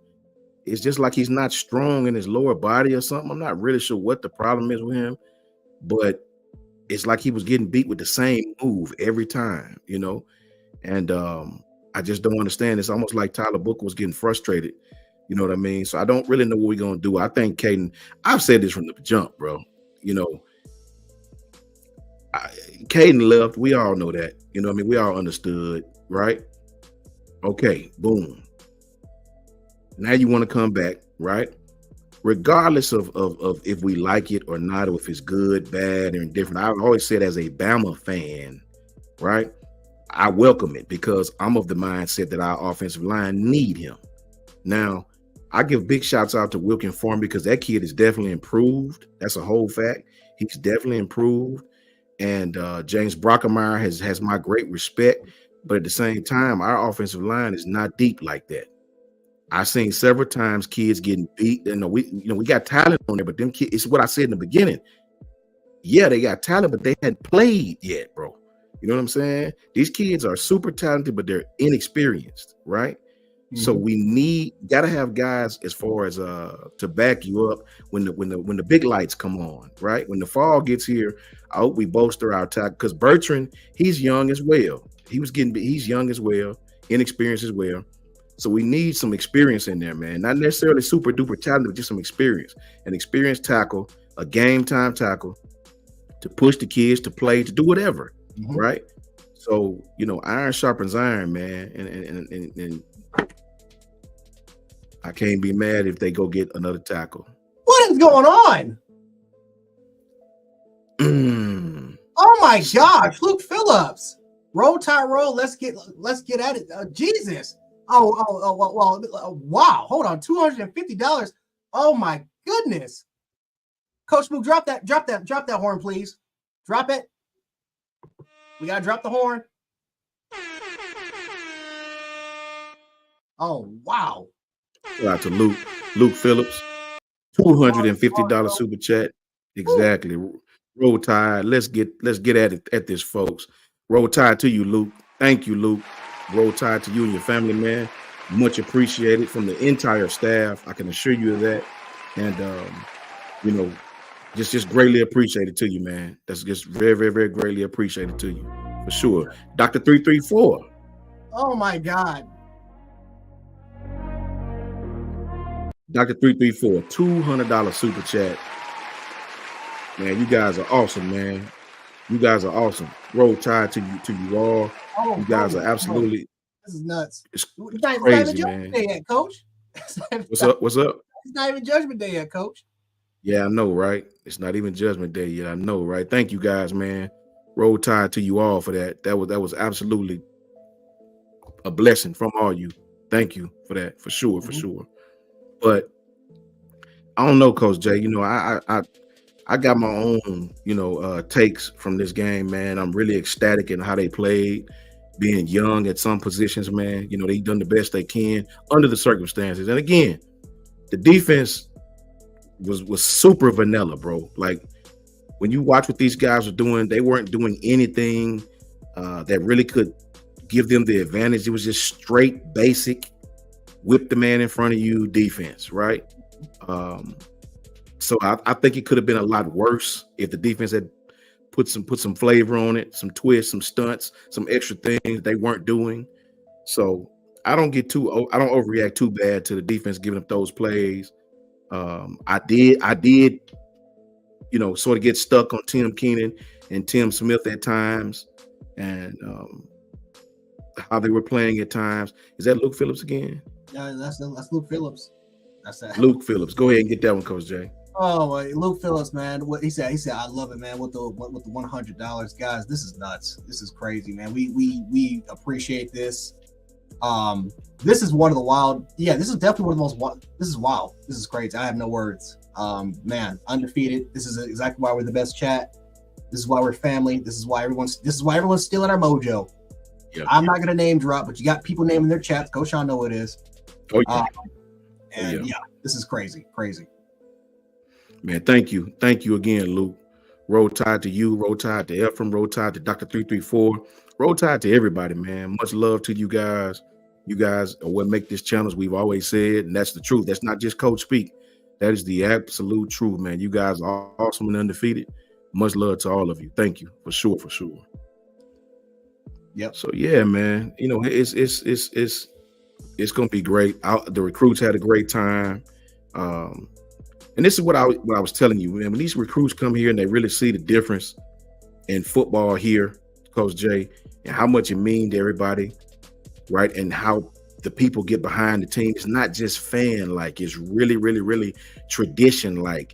Like you grow up with that. Like this is not just a 1 or 2 year thing. Even for the new age Bama fans, you get grounded into this thing, man. So when you see people out there, it's a genuine love for the squad. It's a genuine love for the winning, for the tradition, for the coaches, for the recruits. I mean, I can imagine these kids had a great time, as they should. Brittany B, Roll Tide to you. Ebony, Roll Tide to you. Hope young Noah had a great time, man. I hope he did. I can imagine he had an awesome time on the strip. I've talked to you before about why, you know what I'm saying? So yeah, I can imagine the young man had a great time in Tuscaloosa. And I know that the coaches are ecstatic about him and can't wait to get him on campus, Coach Jay. Yeah. Oh my gosh. Oh, I'm taking it back, Coach Sean. I'm taking it back. It's actually crazy. But kind of short announcement here, guys. Coach Luke, he's gonna be coming on pretty soon. For the most part, guys, he has a very, very exciting segment. Right before Judgment Day too, man. So it's gonna be an excellent a few hours. And man, it's been absolutely ecstatic. It's been absolutely ecstatic. Coach Sean, let me ask you a quick question real quick, because there's been some speculation about, even though the receivers looked solid, right? You had Cole Adams, you had a Jim Bernard. Do you still feel like that is a position that we can still try to chase, just given the opportunity, depending on the quality of player? Or do you think that we're solid, we got the depth there, and we can move on to just other positions that need more attention too? Talking about the wide receiver spot? Yeah, because it's like I like the receivers. Again, Caleb Odom showed promise. Jim Bernard, especially, I think Daniel Crosser looked amazing. And I think there's some continuity aspects there. Cole Adams, man, Cole Adams looked special as advertised. Maybe more as a guy that you can put as a slot. Maybe you can play aside more as an outside. I'm not going to compare him to Lat McConkey because that's a lazy take. Yeah. But for the most part, man, he looks pretty solid. But still, just if there's a quality, right? If the quality of the player is there in Alabama and there's interest from that player to come to Bama, do you kind of go after that, or you kind of focus on somewhere else? Man, in my humble opinion, you should. That's me though. You definitely should. I wasn't satisfied from what I seen from the receivers. I think if Ryan Williams is on this roster right now, Ryan would have hella playing time right now. And it's no disrespect to the receivers. You know, I'm seeing a little bit of the same things I've seen the last 2 springs with drop passes, receivers being rerouted off routes too easily. And I seen Coach Shep getting at him, boy. He was getting at him, right? Oh God, yeah, he was his advertisement. Yeah, man. So I definitely would. If it's an upperclassman receiver, I don't know if I would bring a young kid in here to probably have to sit the bench. I would, if it's an upperclassman, we could possibly get in this junior year, a kid that's productive. Yeah, I definitely would do it. I definitely would bring him in here and let him get some of this Jeremy Bernard on him. And you know, I definitely would. You know, without a shadow of a doubt, drops, things of that nature. You know, we can't have that. You know, some Ryan Williams is somewhere like, man, you know, let me on this field, right? So yes, sir, Coach Jay. I think if it were me, I would definitely check. Now, I don't know if you'll be able to find that guy, but if you did find that guy, upperclassman, very productive, good kid, fit the scheme, yes, I would definitely go after him. Yeah, listen, I'm with you, and I'm interested in a lot of names. There's rumors going on, of who can potentially enter that transfer portal. Oh my God, I'm excited for it. So far we got big names, more interior offensive linemen, more interior defensive linemen, more than anything. But for the most part, no, I'm excited. I'm ecstatic. I'm truly ecstatic to see what's going to happen on. And yeah, it's, you know, receivers. I would like to get a receiver just based off of competition, right? If the quality is there. And there could be some names. There could be some names. There are rumors coming out of Florida State. There's rumors coming off of Florida that they're not specifically happy. And Dee Lagway had a good spring game, but there's still some rumors of high quality talent that's willing to kind of come out. We've never seen something like this where we have 2 transfer windows. I don't think we've ever, this is the first time in college history where this is going to happen. And so, yeah, if star players don't like what they've seen, we've already seen players say, screw the NIL collective. Yeah, you know, screw it. We're just going to go out there and get something else because we tried it. We collected the bag. These these collectives had no sort of provision on the contract that we signed. They had no provisions on it for some weird reason. We're just going to collect it and get out. And it's happened. And so, yeah, we'll see. Shout out to my broski Tink. What's up, Tink? Shout out to Wade's World. Shout out to the broskis, man. Roll Tide to them guys, man. Met those guys, awesome guys, man. Roll Tide to Tink and Roll Tide to Wade's World, man. Oh my gosh. Poetic Injustice. Wow. Poetic Injustice, man. $100 super chat. Well, it's the 15th. Keep the football wisdom flowing.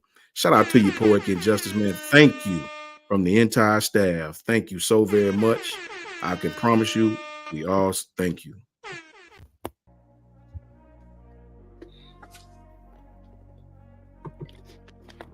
What's going on, Coach Smoke? You said you a little quiet there. What's going on?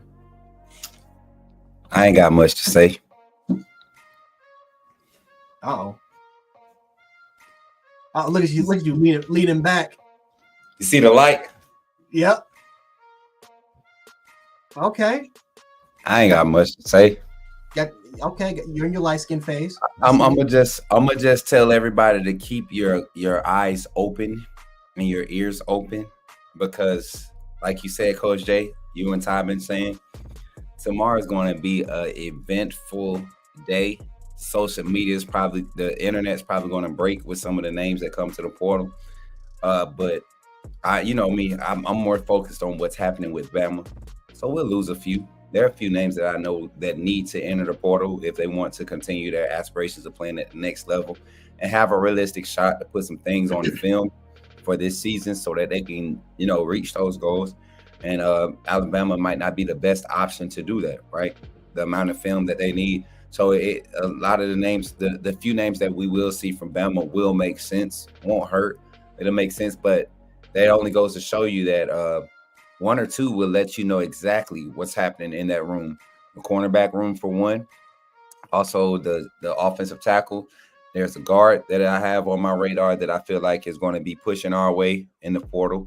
There's a linebacker that might be pushing our way in the portal, and a lot of people like linebackers, don't we? We have some, but as you can see from A-Day, we have some guys that are nicked up there, and you don't know what their recovery is going to be like. So it's always good to get some quality depth there. But yeah, definitely that secondary and that O-line is going to be, and we might see. You guys were just talking about it. We might see another wide receiver in the portal that might be coming our way here from the West Coast. So I can't wait to get into it, see how everything unfolds. And yeah, just a lot of names just circulating.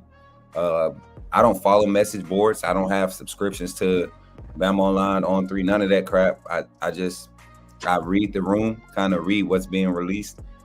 I get to talk, be in conversations, and yeah, man, it's gonna get funny. It's gonna get real funny tomorrow.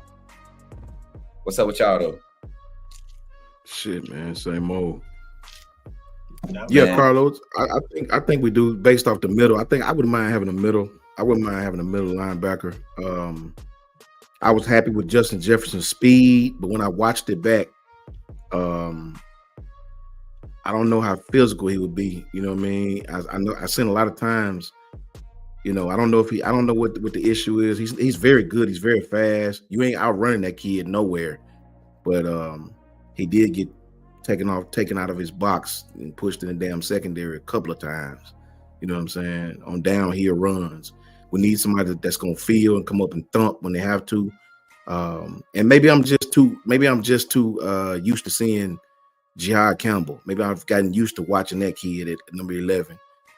Maybe it's my eyes playing tricks on me because I'm thinking of 11, and everybody's just not 11. It won't shock me if Jihad is a first round pick next year. It won't shock me at all. I think in Justin Jefferson's case, he just need reps. He just need to play. He need to play. He need to get on the field and play. And I think he'll be just fine. Yeah, I agree, man. And then also, you got to think, man. Do y'all hear the music playing? Like speeding up and slowing down? That's what I kept saying. It seems like it's. I don't know. It seemed to me like it was speeding up and slowing down. That's why I was like, listen. It happens sometimes. Yeah, it happens sometimes. Okay, I was like, and I'm not doing that on the back end. I'm like, I'm a musician, so I'm like, why keep changing keys? They keep taking it up like they got the Holy Spirit or something. You know how they say, take it up, and they go up. That's what it felt like. I was like, who back there going? But yeah, Justin Jefferson, I was excited about this, Sean. The defense, I think we didn't get a quarter of what this defense is going to be capable of. But what I did say, and you kind of touched on it, I think Coach Jay is probably saying the same thing. You go back and watch it, man. They weren't put in a position aggressive at all. And I told the chat earlier, talking with Peyton Woodward and Pop G and his mom Nora, they were told beforehand that the defensive play caller would not be something extensive or flashy at all. They wanted guys to just get out and get to the ball, react, and that's what I did see. I saw a lot of plays developing, and I saw defense reacting. A lot of times they might have been behind as a team, but the effort to get to the ball and make plays was definitely huge. But yeah, y'all, this music is bothering me. I'm gonna go to this other one because they keep changing keys on me. I don't like that. Stop changing keys. We got one key. If we're gonna be in E flat, let's stay in E flat. Why they keep jumping up to E? You know what I'm saying? Let's stay in E flat. You know what I'm saying? A-Rat, I think that's what we're saying. A-Rat, I think you're confusing soft with vanilla, right? Yeah. I'm not gonna call them soft because you see they buckled down and did what they had to do. But if you're saying they were vanilla and it's just a comfortability thing, man. First spring game, you hit a wrong gap or two, or you get pushed in the wrong. I mean, it happens. You see how quickly they turned it around. That should tell you all you want to know. They can turn that light switch on when they want to, right? It wasn't like they couldn't, Now, if they couldn't, I would understand what you're saying, right? Yeah. And I think that's the main thing we want to see this year, the ability to make adjustments with this team as a whole on both sides of the ball. You want to be able to make adjustments and have guys, being comfortable in what the play calls, especially on the defense side. If you can have a comfortable defense that understands what they're doing schematically with their assignments and what they're looking for, post snap, whether it's pre, as long as it's all fluid and everybody's on the same page, you can expect a high level of success. So I'm excited about it, fellas. And Coach Jay, you can speak on this too, really quickly. A-Rat, I get what you're saying, my brother, but think about this. This was a real game, man. You'd have seen blitzes, you'd have seen stunts, you'd have seen all type of pressures, you'd have seen backside, you'd have seen, you're not just gonna sit there and play honest like that in a real game. This was a spring game, brother. Nice and vanilla. We're not gonna do nothing special. Let's just line up and play base. Think about what I'm saying. Mm-hmm. It was pretty damn vanilla. Mm-hmm. You're not going to show your full arsenal. And like I said, if you watch all the other spring games, this is how typically it goes. They're not going to show their full deck. Matter of fact, there were literally a team out there that didn't even show a hand at all. They're playing Glizzy Wars and 7-on-7 tag and tug of war, and so they didn't show anything. So, but this is how it is. It gives you guys just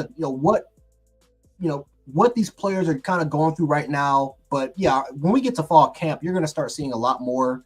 The intensity is going to go up. It's going to be way hotter. It's going to be extremely wild by the time we get to fall camp and eventually we start to get the game. That's when we're going to start to see that full arsenal, everything breaking out. But yeah, I mean, we just got this installment plan on both sides of the ball. We just got to give it time. We've seen some players struggle. We've seen some players that really excel, just based off of just pure rawness and just a little bit of the understanding of what they got so far. But no, I mean, yeah, fall camp is when we're really going to see a full extension of what these guys can do under these two schemes. Yes, sir. Yes, sir. Hey, I know y'all boys are having a great time, man. But tonight we got some special guests pulling up a bunch of recruits. It's doing it again with the music. Can y'all hear that? Yeah, I hear it. So listen, undefeated. I'm about to tap out. Much love to everybody on staff. Much love to all the coaches. Much love to the undefeated. And I tap back in with you guys tomorrow. Roll Tide. Appreciate you, Coach Jay. Appreciate you, Coach. Y'all know Sean got homework anyways. I don't even know why he playing. Sean headed out. Y'all much love, my boy. Look like he had to get to some stuff, man. Hey, Jay, but yeah, man. Like I was telling the chat earlier, man. We had a lot of huge name recruits come and visit this weekend. I was actually privileged to be in that recruiting room while we were waiting for the media to set up for Kalen DeBoer, Coach DeBoer, post presser, and the team interviews. It was pretty cool, man, talking to some of these guys. Actually getting to meet 2 of the 3 that are going to be on tonight. So that's pretty cool. Pretty cool, man. Got some guys. That's one that's under the radar for sure. I mean, literally under the radar. And when you look at the film, I believe it. I believe this is a guy that we're kind of hoping that we could get on campus here soon for officials and get a commitment, because he's part of that offensive line group that we want to beef up and kind of secure in this up and coming 25 class. And this would be a solid add. You look at the likes of Ty Denton and my guy Sanders. I forget his first name. I don't know why I'm forgetting his first name. The 5-star interior offensive lineman. What's his name? Sanders out of Texas. Yeah, I know you're talking about. I can't remember his name for nothing right now. I feel so bad. But him and Denton, both guys out of Texas. One's a Texas lean, one's an Oklahoma lean. But Bama's still in play heavy. You add a young guy like who we're gonna have on here soon, and he's gonna be in there. This is another solid group of offensive linemen. So I can't wait. And then we got explosive wide receiver, somebody that was able to kick it with Ryan Williams. They come from the same area, right? And I think these kids are starting to put their names on the map. That Mobile area really putting their name on the map. So let me check something real quick.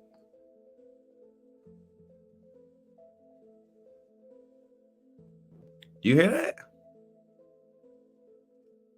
Yeah. Give me a second. I'm going to do something real quick. I'm going to have to tap out and tap right back in. Hold on. All right.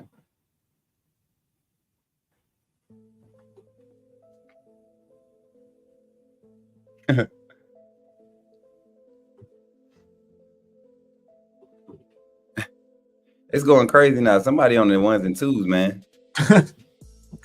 For real. That's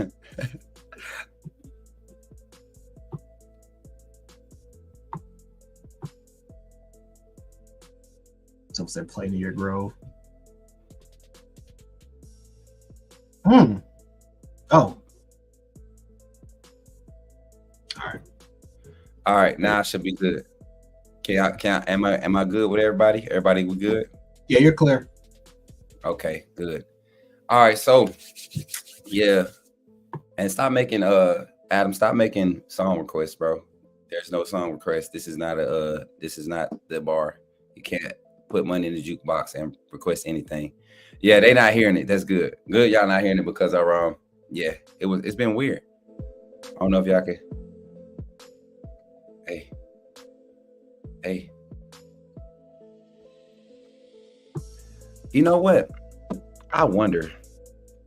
It did again. It might be because you started it, Jay. You started the live. And your signal be going up and down. You know, your junk be jumping a lot. But it's no big deal, y'all. It's no big deal. $1,050 done been donated towards the chat tonight already. And we're still going in. Looks like, man, this is crazy. I was just looking at how much the show has generated tonight. You guys are going crazy with supporting the channel. But let's crank this energy up, man. Coach Jay, you got something you want to say to the people before I slide into this this recruiting segment of the night, man? The Smook Scoop segment for the night. Yeah, man. It was fun. I'll be here, man. You guys were awesome. Me and Ty Hayes, I'm telling you, man, we got something planned. Coach Smook already seen it. He already seen what Ty's about to do. It's about to be nuts tomorrow. Are you joining? Are you joining for tomorrow? I'm moving tomorrow, so I don't know what the timeline looks like tomorrow. It looks like I'm gonna have a late night, so I might be on during the day. But I start moving into my place or transitioning to my place tomorrow. I'm not sure if I'm gonna actually be able to move in tomorrow, but I start transitioning there. Got to get the water and the light stuff turned on after I get the lease signed and get all that stuff moved in my name. So yeah, it's gonna be a good day tomorrow for me, but I will be tuned in whether I'm in the chat or it's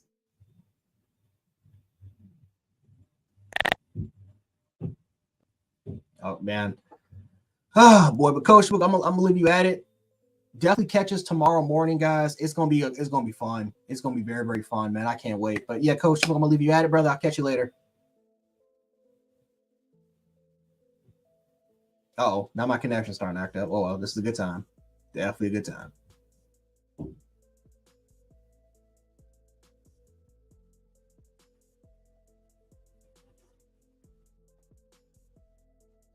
it's Coach, going can you hear crazy. me? Yeah, I can hear you now. Okay. I don't know. That may be me, man. But yeah, oh yeah, yeah. I see it. I don't see know what's it. going on. Yeah. How it's running for the next. Got my guy. God, man. Oh boy.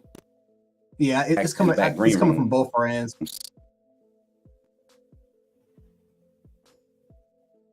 Yeah, they're saying it's coming from both our ends. They're saying we got ghetto internet. It's because we got it. Oh boy.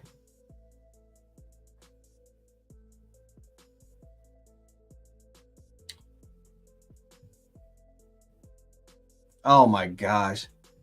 Already playing around. Keep freezes. God damn. But yeah, So I think Smoot. I think as he kind of get that cleaned up a little bit, he's gonna get that cleaned up. Okay. I think we got him back in. It's StreamYard, man. I just got a notification. It's StreamYard? Yeah. Oh, they're trying to do something maintenance wise, which is yeah, you know how that is. They're gonna be doing that. Hopefully not the whole segment. If so, I'm probably gonna have my guests come on in the morning, tomorrow evening, because we sure had a hot lineup, man. I would hate for us to have to do that. But let me try to make sure AJ and T.I. hopefully they could pull up. Let me see if I want to see how long this baiting is going to go for. Yeah.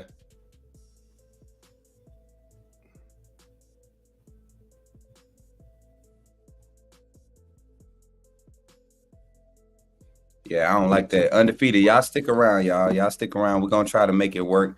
Y'all making it going crazy with y'all comments and y'all super chats. They want more money out of y'all. They about to have us paying more for our subscription for StreamYard. Man, I feel like y'all know what? Sometimes I be wanting to get at some of y'all, boy. I swear I want to roast y'all. An opportunity.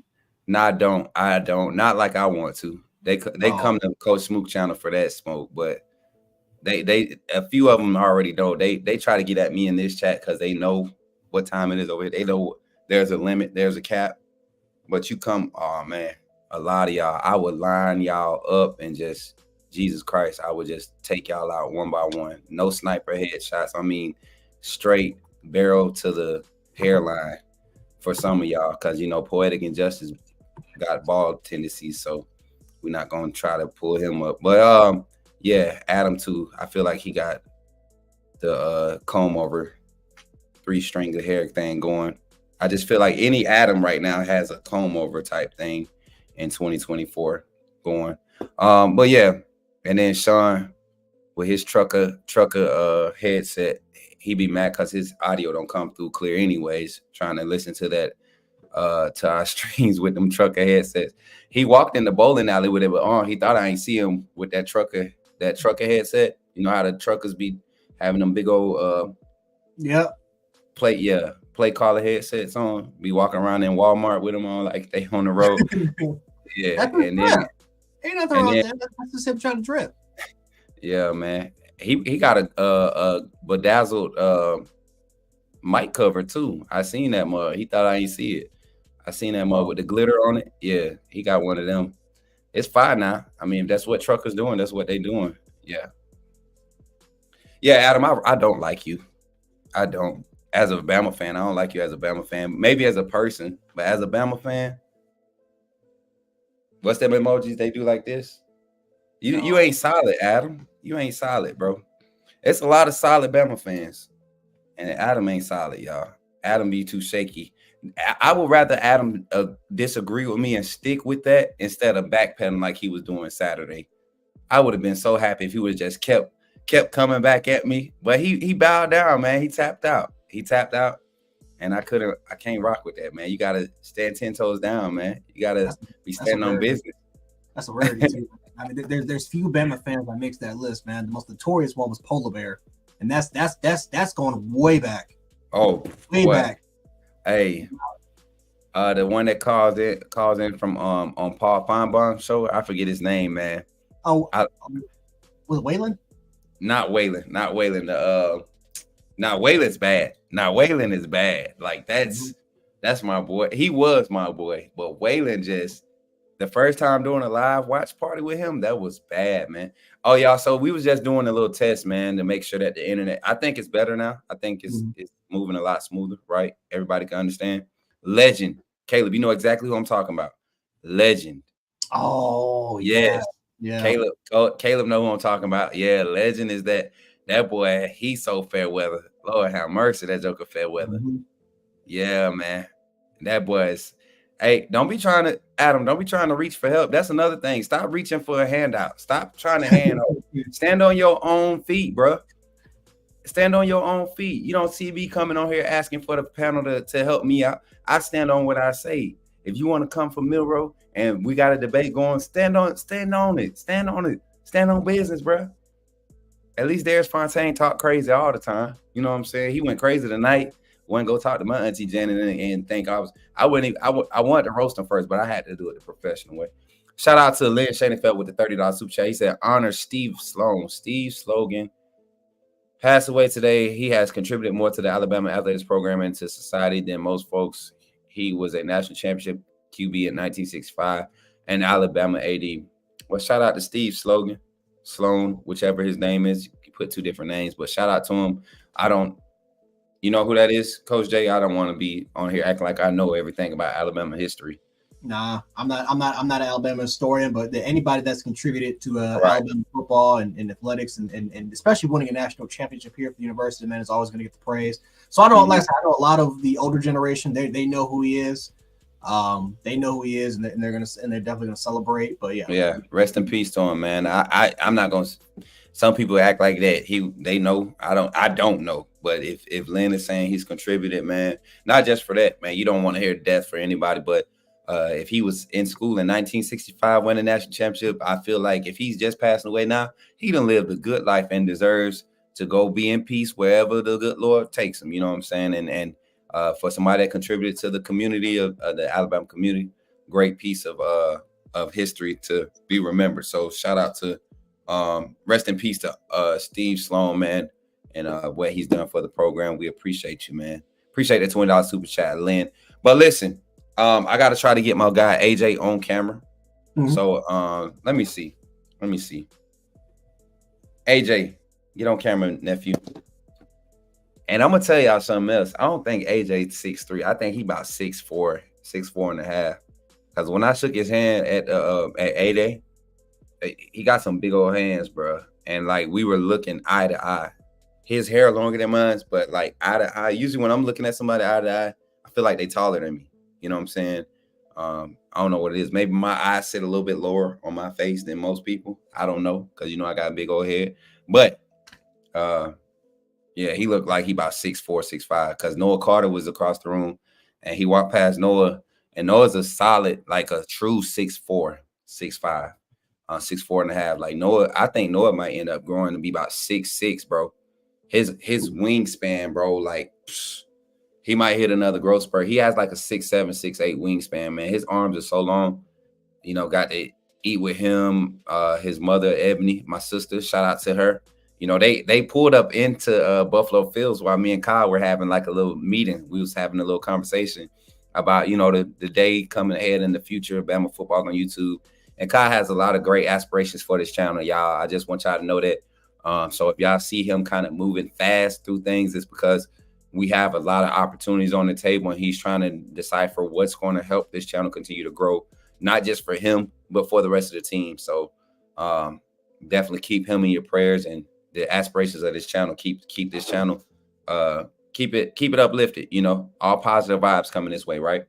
Mm-hmm. You know what's funny about Noah Carter? Somebody, because I had a conversation with somebody on Twitter. They actually, this is actually a very similar comparison. They can remember Kiki Mingo. Mm-hmm. That's what somebody said. Like that kid, Noah Carter reminds me. He's gonna turn out to be Kiki Mingo. I'm like, wait a minute. You talk about the LSU edge rusher? Like, yeah. He run so much of him because his wingspan in the growth spurt. He was 6 feet when he came out of high school. Ended up becoming 6'3", ended up becoming a first-round pick. I'm like, let me take a look at some Kiki and compare. And yeah, it's similar. Their frames are actually pretty damn similar. And like I said, Carter's 6'4", but you're right. That dude has, at least from his high school film, he has that dude's wingspan is normal. Man, when I say he doesn't even look like he did when he came on for the interview, man. I don't know if Sean got to see him in person. I don't know if Sean, but if I guarantee you, he's a lot more. Like he was saying, he only weighed 230. Noah's about 235, 240. I mean, just the frame, because his arms are so long, so he's not going to look as buff or big. But you look at his length, man, and he's not skinny down the arms. It's like he's got some girth about himself, man, and big legs. You know, he's a sizable kid. But a lot of these kids, man, they just different, man. It's some in the chicken, it's some in the mashed taters. Like it's something, and we got one coming on here soon. He's a product of what I'm talking about. Some of that genetically modified chicken, because it's a big boy right here. It's a big boy. Look, don't laugh too much, AJ. We got you coming on here in a second, man. But yeah, Coach Jay, we're gonna transition, man. Be ready for the man. Hey, do all your pregame, everything you need to do for tomorrow, because I want you to go crazy, bro. Be like me tomorrow. If you get reprimanded, take a chance, bro. Take a chance. Don't hold nothing back. If you got to have a meeting with Kyle afterwards, hey, go for the gusto on this, because this is gonna be epic, bro. I'm telling you. Smooth. I'm telling you, people Smooth. I'm gonna give you a sneak peek because I don't know if you heard it. I bought a $200 special limited edition Jergens. I'm gonna show. Hold on. This is gonna be a part. So the last one I got obviously was this one. This is the one that obviously everyone knows about. This is a I swear this is a $200 special edition Jergens enrichment product. This is it. I don't know if this is it right here. This is worth.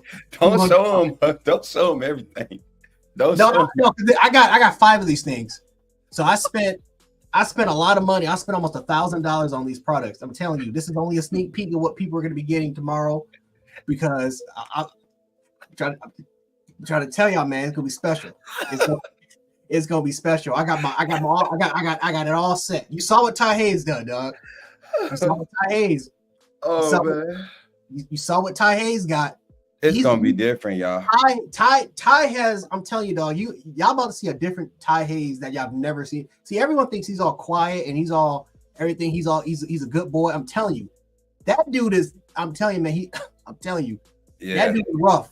That dude's rough. You gonna hear the Texas slang. You gonna see the fantasy. Just tune into the show. I'm telling you, it's about to be special. It's about to be special. Yeah, man. Hey, let me go ahead and get this kicked off, man. We're gonna got AJ in the background. He ready, looking like he at the 5-star hotel. Look at him back there holding it down. All right, y'all. Let's get it. Look at him. He holding it down, man. All right. I'm gonna catch up with you, Coach Jay. Much love, man. Roll Tide. Roll Tide. Yeah, man. Let's go, man. Hey, let's get into it, y'all. Y'all know what time it is, man. It's time for the Smook Scoop. We got a special guest. We got 3 special guests. We might have 3. We got 2 for sure. Prayers up for Shamari Earls, 4-star DB 2025 Alabama target. They're dealing with a storm weather right now. He texted me saying that he wouldn't mind going on later than expected. So if we do get him on, that'll be awesome. If not, we got plenty of time this summer. You know, God be willing, we got plenty of time this summer in the coming weeks, especially with Portal getting ready to be a big thing here. Gonna be able to have him on. And then also we have T.I. Mims, another 4-star prospect out of the state of Alabama. Out of state of Alabama. Wait, let me think. I'm looking at the wrong guy. T.I. Mims is not from Alabama. I'm definitely wrong about that. Let me see. Pull this graphic up. And these recruits, they helped me out today, y'all. They really gave me exactly what they wanted. And Pims is out of Bama, Alabama. Another Mobile product. They helped me get the film that they want me to look at. And y'all going to be excited. Y'all going to see these guys and y'all going to be excited about what they're bringing to the table. This is another guy that I think Alabama is really close to offering. But first up, somebody special. I had a good conversation with this young man. We talked, we talked on the phone the night before 8A, or was it 2 nights before 8A? Then we were able to talk at 8A. I was able to meet him, his mother, his brother. Very tight-knit family, supportive group of people that's, supporting what he's doing, pushing his dreams, right? And Ruff, you out of here, bro. We ain't got time for you today. Anyway, but gonna have some good vibes, man. Have my boy come on. AJ, let me know when you're ready. Give me a thumbs up. I bet. I'm telling y'all, man, this dude is not 6'3". We were looking eye to eye. I'm 6'3". If you look at eye to eye to me, 6'4" in my book. So bring it to the stage, man. AJ Williams. I'm gonna tell y'all this, and I want y'all to get as pissed off as I get pissed off, because I have to lead with this. No ratings, no stars in the state of Alabama. Just highly skilled young man. Great attitude, great motor. Can't wait to see what his senior year brings. The fact that Alabama wanted him there tells you something. Shout out to this young man, AJ Williams, to the stage. Pull up, young man. How you feeling, man? What's going on, my boy? Man, thanks for having me on the show, man. You can hear me? Yeah, we can hear you good. Let me turn the music off so they can hear you real good. Go ahead, man. I just want to say thank you for having me on the show, man. I'm really blessed, man. Just being in position. Yeah. Look, I'm blessed to have you on here, man. It's more of an honor for me. In this industry, a lot of you recruits are forced to the big name guys, On3, 247 rivals, all of them. You know, you guys are Yeah. forced to those sites, and it's cool. You know, they've done what they've done to get where they're at. But for me, when it comes down to Alabama targets or kids that are interested in the or even in the state of Alabama, being an Alabama product myself, I love to provide opportunities to present you all on this platform because this is a big Bama fan base, you know, and we have a lot of the fans tune in. And so who knows what comes of this, man? Who knows what comes of this? So I'm appreciative of having you on, man. Give the people your stats, man. I know I kind of, went over it a little bit, but tell them your height, weight, school, class, and Uh, then we'll jump into the conversation. my name is AJ Williams, class 2025, Thompson High School. I am 6'2", 270. He's lying. He's 6'4", 275, 280. Look, let me stop. The kid is, I mean, y'all, he's not, I just can't. Maybe maybe they got the wrong ruler out. Maybe they purposely take, but I mean, eye to eye. And that was the first thing I said. So, I kind of size kids up when I look at their stats. I know I'm 6'3". I think everybody that met me, they saw that I was 6'3" for sure. And when I met you, man, I was like, man, this kid is not no 6'2". And I was shaking his hand, dapped him up. His mom's little lady, she real little, y'all. But she ain't nothing to play with. She don't play about her baby, but No, so she do not yeah, play about her baby. So that was pretty cool to just meet the fam, your brother. That was your brother, right? yeah. Yeah, I mean, it was cool shaking his hand and meet him, and just our little small conversation then and there. Didn't want to interrupt the visit. Let's start off with that, man. You got to show up for A Day. You're not one of the marquee targets for this class, right? Right. What did that feel like being in amongst those other recruits on A Day? Knowing that this was a new era of Alabama football. It was good, good atmosphere. I really enjoyed my time, and the coach was just amazing there. They talk one on one with each other, and if they don't have time, they'll hit you up later. But other than that, I really enjoyed my time there. Any coaches stand out in particular? Any one coach just like when y'all interacted, you was like, man, I wouldn't mind, learning from him being here, knowing he might have my best interest at hand. Any coach that I mean, with the first interaction, any coaches stand out like that? Coach Roach, the D line coach, that man is Mm, funny, man. he don't He'll play, put do a it. smile. No, he'll put a smile on your face if you having a bad day, for Yeah, sure. man. And Coach Roach is a very interpersonal guy. He was one of the coaches, myself and Kyle. My first day on the job, being able to go do post practice pressers. Uh, our interaction was it was a bunch of humor. He to me, only thing he takes serious is developing his boys, but everything else is life. It's fun and it's up for him. So I could definitely see why you chose him. All right, little. Let's go back a little bit. When did AJ learn that he was going to be a football player? What age? And give us a little backstory of when you knew that AJ was going to try to make this thing a future, being out there on the gridiron, Uh, man. I stayed back in Little League. My coach from Little League, Coach Buster, he told me, he said out his mouth that I was gonna be a star and I was Mm-hmm. gonna be some one day. And I just took that and it just generated in my head, and I just keep pushing every day and waking up and thanking God for putting me in this position today.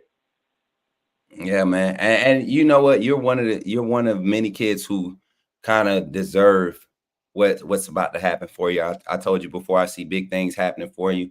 Just because you started late, I was telling the chat a story about, just because you leave late doesn't mean you won't arrive, and we know what you're up against, man. I know what you're up against, and your film is going to speak for you. And we actually going to dive into it a little bit later. And I think the chat is going to be, they're going to be just as impressed as I was, man. I mean, out of nowhere, I'm looking at one player's film and I'm like, who is this? Who is this guy on the O line? And then I see that you are going to be at Bama, and I'm like, hold up, this ain't the same kid. And then we finally talked, we got the information. So explain what's happening. When they see the film, they're going to see Clay Chalkville, right? Explain what the move to Thompson means for you. The move to Thompson was just something I can better my career, Yeah. and I just felt like I can do more and put more into myself, and Yeah. so I made the move. It was a sacrifice, but me and my family did what we had to do for my career. Yeah, and I talked with your mom briefly about it, and just knowing that that is available for kids nowadays when you're doing it for the right reasons, I think that's the best thing. And we all know Thompson plays in a very heavily talented region. We've seen Thompson in Central Phoenix City, my alma mater. You know how we handle Thompson. So I don't know if y'all have to see him, but I got to pull for the home team, man. I got a lot of boys over there, Dalen and all my boys and Tristan and Mal, all those guys at Central, they all in the same class. Y'all all in the same group. But yeah, man, I can't wait to see you display that talent at the highest level of Alabama football. Thompson is a strong program. I mean, traditionally I mean, how many state championships in the last 5 years? I think 4 out of the five last they played in. So yeah, so that's a solid program to be going to. And I just met your head coach at the coaching clinic. So I will be at Thompson sometime this summer, and we doing a Friday night light. So you already know when we come, it's up. It's up, AJ. I'm telling you, it's up, man. We got a few recruits that we looking at Thompson, and now that you're there, it makes it even better. Dream offer. I like to ask this question, not to put pressure on the players, but dream offer. What's the dream offer for you? Even if it's not Bama, what's the dream offer? And I think I kind of get an idea of what you're going to say, but what's the dream offer here? Hold on, before I go, I want you to think. What you think I'm gonna say? I got an idea you're gonna be like, any offer right now is a dream offer, because you that type of kid. You're not going to. It don't matter. You just want an opportunity to be on the stage, on the big stage, because you have big stage talent. So that's my answer. I don't know what you was gonna say, but what's the dream offer? Well, it's really about academics. Why I just want a school to focus on my academics more than on football, because I feel like academics is more important to me than football. Because Right. without football, you can't do nothing. But without academics, what you gonna be in life? Right. That's how I feel. That's good, man. And when it comes to that, man, you got a few options there. You got a lot of schools prestigious for their academics. Alabama being one of them. I know a lot of successful law students from Alabama, a lot of successful sports management, a lot of successful engineering personnel come from Alabama. So I mean, the interest being there is definitely in the right direction. And you look at some of the other schools that we talked about, you on the right track. You're on the right track. You seem to have a plan, you and your family, and that's what you want to hear. Let's jump into the good stuff, man, because this is what the people really show up for. I ain't even gonna lie, they love this chat right here. Loves to get into film. They love to break down highlights. Don't get nervous. Don't get nervous. They're gonna tell you the truth now. Not. They're gonna tell you the truth. We're gonna get into it, y'all. I'm excited for y'all to look at it. I've only watched, maybe I can't lie. I watched the whole thing, y'all. I couldn't help it. Once it started, y'all know usually I only do 30 seconds undefeated, but I literally just, I couldn't stop. Once I turned it on, I was like, no way, 6'2"? And that's when you see it, y'all gonna be like, okay, nah, this dude is not 6'2". Let me make sure I got the right layout up here. All right, yeah, I want to put you up top. And then we're gonna have pull the overlay off. And then after this, man, we're gonna get your last little, what the feels are about Bama. And then we're gonna end the night with that. Not end the night, but we're gonna have our next guest come on right after you. Okay, cool. So we got about 10 minutes. Let's get to it, man. Because I really want to get into this film. I really want everybody to see what I'm talking about and why I'm kind of like upset that this young man has no ratings. None from any of the major recruiting databases. Let's get into it. Hopefully y'all can see it good. I don't know. Yeah, we can see it. Let's get to it. Left guard, see him standing up. And y'all see who the quarterback is right there? Who is that quarterback throwing that pass right there before we continue? Who is that quarterback there, AJ? Jalen Barkley, number 9 for Alabama. Yeah. Number 9, true freshman DB that's out there making noise right now. And look at the type of protection that AJ Williams is providing for this young man. Comes out of his stance. Very strong, solid, still low, chopping the feet. I see the hands get ready to get active. How violent are the hands? Oh, he gets locked in. I love that move. That's my favorite move. Oh, yeah. And I mean, it's clean. It's not one of those cheap moves. It's a clean jab and pull. You get what I'm saying? I'm not an offensive line technician, nor have I ever coached the O-line, but I have paid attention to some greats. Do we actually have one that comes in our chat, Coach Al Sanders? You want to talk about offensive line technique, schematics, how you want a guy to develop, right? Guy that can evaluate offensive line, Coach Al Sanders. I hope he's in the chat because I would definitely rely on his feedback. Here we go. It's a few plays in here I'm gonna have you explain too, because one of these you just straight disrespectful, pulling, sealing. I mean, just I asked this question to a lot of. Okay, here goes another one. He just gets in there and gets nasty. He just gets there and gets nasty. You know, first look, undefeated. First look on roster comparison. First look on roster comparison off of the first plays. Of course, you got DJ Limbakwe back there. It's kind of easy to block. Right. Yes, sir. I seen this one. The blind slide. Y'all remember the blind slide? Leave that man alone. Oh, yeah. Leave that young man alone. Hold on, come back. Leave this young man alone. What did he? Hold up, I got a question. AJ, what he did to you though? That's my question. Hey, he was just in my way, and I had to get rid of him. Oh, okay. I just thought it was personal. I didn't know if it was something else happened. He was just in your way. I could get with that, man. Young man gets out here just tenacity, a lot of aggression. Y'all see how nice he is on camera, but you could tell he turns it on for when he gets on the field. Solid, man. Solid. Learn. And you know what, AJ? I will say this. I can see something that you've been working on based off of your other highlights in some of these games.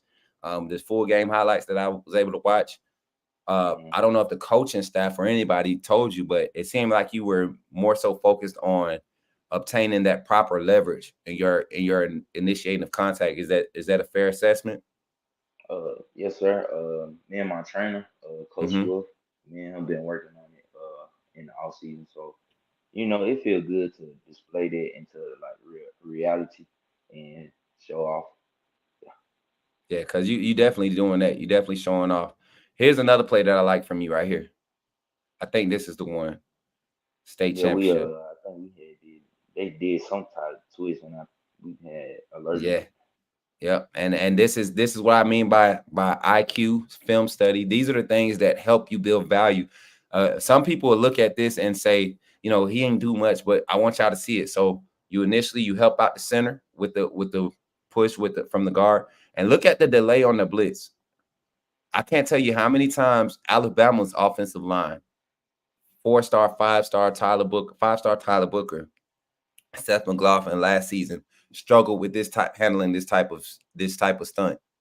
Look at that twist. And he picks it up smooth. I mean, no hesitation, gives good solid support on the initial snap. Good solid support. Because you had a guy, you know, and what they call that, what technique is that? I can't see it clearly, but he's aligned inside of you, shading inside of you, outside he's splitting the difference, the two technique, right? And you have to help there. You don't just leave that on your center to decipher, because he also has something on the other side of him in the same gap, right? So you help there. But look at this twist. Look how quick he identifies it. Fights through the play. I mean, sees through the play. Help, I see, boom. No hesitation. And provides that opportunity for the quarterback to create a play. I love that. Another nasty play. Just being mean to folks, children. Just being mean to folks, children. Pushing guys 8-9 yards down the field. And this is quality talent. Look at him. Just lay on him there. Just lay on him. AJ. Hold on. AJ. I had to make sure he was safe where he was. You looking out for him now at this point, right? Yeah. I feel you, man. Oh, man. Look at him. That's something, but I think that's like an offensive lineman's like cherry on top. When you get to lay on, oh, man. All 270, 280 of that, just laying on another. That's funny, man. That's funny there. Solid pass pro here, too. And this is the state championship. I like the fact that you had quality plays in a huge game. Dealing with another stunt where they kind of tried to put the left tackle in conflict, and you helped him secure his spot. You actually looked like you kind of tapped him and told him you had him. Like, I got you. Slide out. Oh, both of y'all touched. Okay, that's solid. That's solid. I like that. 57. What grade is he in? He gonna be a junior this year.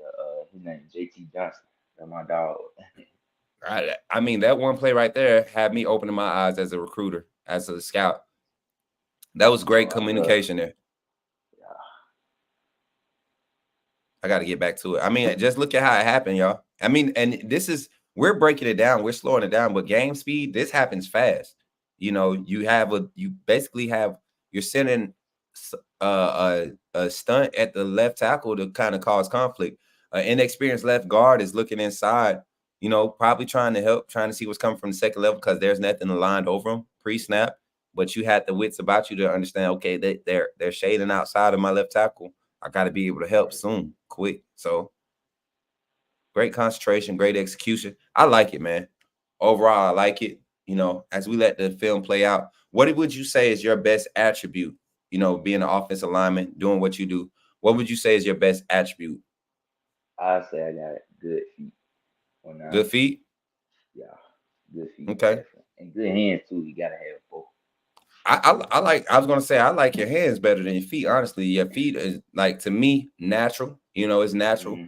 But the hands, your delivery, where you strike, striking points. You know, that's something that I don't know if you do boxing or jujitsu, but striking points is very important. Striking points is very important, and you seem to be very decisive in your delivery on that. So, what we like to do here as we close out the highlight segment, right? I like to ask the undefeated, a young man with no star ratings right now on any of the major platforms. What is the star rating that we're giving this young man, right? What are we giving him?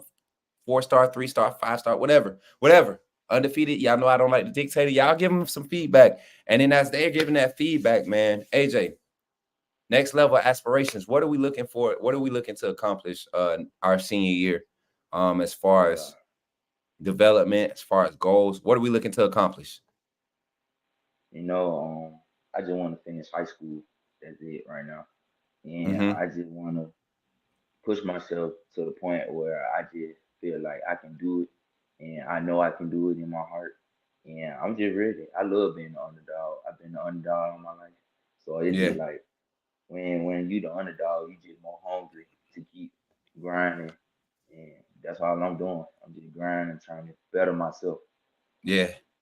That's good, man. Because at that point, you know, it's hard to stop somebody that wants it more for themselves than anybody else. A lot of kids they look for handouts. You know, I think the staff also looks at the value in players and how they continue to work. You know, Alabama has been kind of like the laughing stock under Kalen DeBoer because he's going out getting quality 3 stars, quality 4 stars, and as you can see, this chat, some well-versed people who evaluate the game of football. We lean on each other a lot in our evaluation and our conversations when it comes to football. You're getting a lot of 4-star ratings, man. A lot of 4 stars. Ephraim, who's a stickler, he gave you 3 stars to go from 0 to 3. I mean, this guy, he is one of those guys that, I mean, to the T. He don't care if you're a sophomore, junior. You putting that film out there for him, he gonna grade that film. And the fact that you're a junior starting at this level, no stars on any major sites, I think that's a up for my to get that from my guy Ephraim. I respect his opinion a lot. You know, I talked football with him before. Very well versed in the game, man. So I like that. I like that for you. Solid 4 stars. I mean, everybody's giving you 4 stars, man. Keep grinding, like you said, like my sister KT says, keep grinding. I told you on the phone, man. I already told you it's only up from here. I don't see anything stopping you from getting to the next level. Any school you want, you know, it's going to be there. It's going to be there. And listen to the plan that your mom and your family has for you going into this off season to help, you know, continue to build that value for you. I can't wait to see what it unfolds, man. Can't wait to see what it unfolds. Undefeated. We appreciate y'all. Yeah. Luke Fields said the same thing you said. He just want to continue the hard work. And the fact, you know what? We haven't had a recruit on here. This isn't to say anything bad about any of the other recruits we've had on here. But undefeated, y'all are here. Have we had a recruit mention academics as much as this young man has tonight? The importance of academics. Y'all have heard me say, you know, this is a new day and age. That's not necessarily the forefront of most recruits. But this young man highlighted it. And That's a positive thing. That means you got somebody that's going to be committed to whatever program he commits to. It's not just because of what they can do for him on the football field, but because he's committed to what the university, which the program, the football team is a part of the university, can do for him. And if Alabama is one of those universities that can meet all of those needs, I like our chance. I honestly believe we can. Very good academic program, right? I mean, from what you know, all right, very good academic program. I mean, campus is nice. You saw some of that juice this weekend, right? I see. Yeah, I see you. But yeah, so but yeah, AJ, it's always good to have recruits on, especially guys like yourself, very well versed, very well spoken, someone who's very confident in their abilities. I can't wait to see you go crazy at Thompson this upcoming season, man. This fall, I think you're gonna really turn some heads, even this summer. You know, going into this summer, this off season, I think you're really about to create a name for yourself, and I can't wait to be right there covering it every step of the way, young man. I really can. But anything you want to say to the people? Anything you want to say before you get up out of here? I don't want to say thanks for having me on the show, man. I'm blessed to. What was that? You say you blessed to do what? I said thank you for having me on the show, and I'm blessed to be in the position I am. Yeah, man. Hey, take advantage of it, man. Enjoy it. I always tell kids, when they start getting those visits piling up, enjoy them to the fullest, man. Go and see what you remember what I said when we was in the recruitment.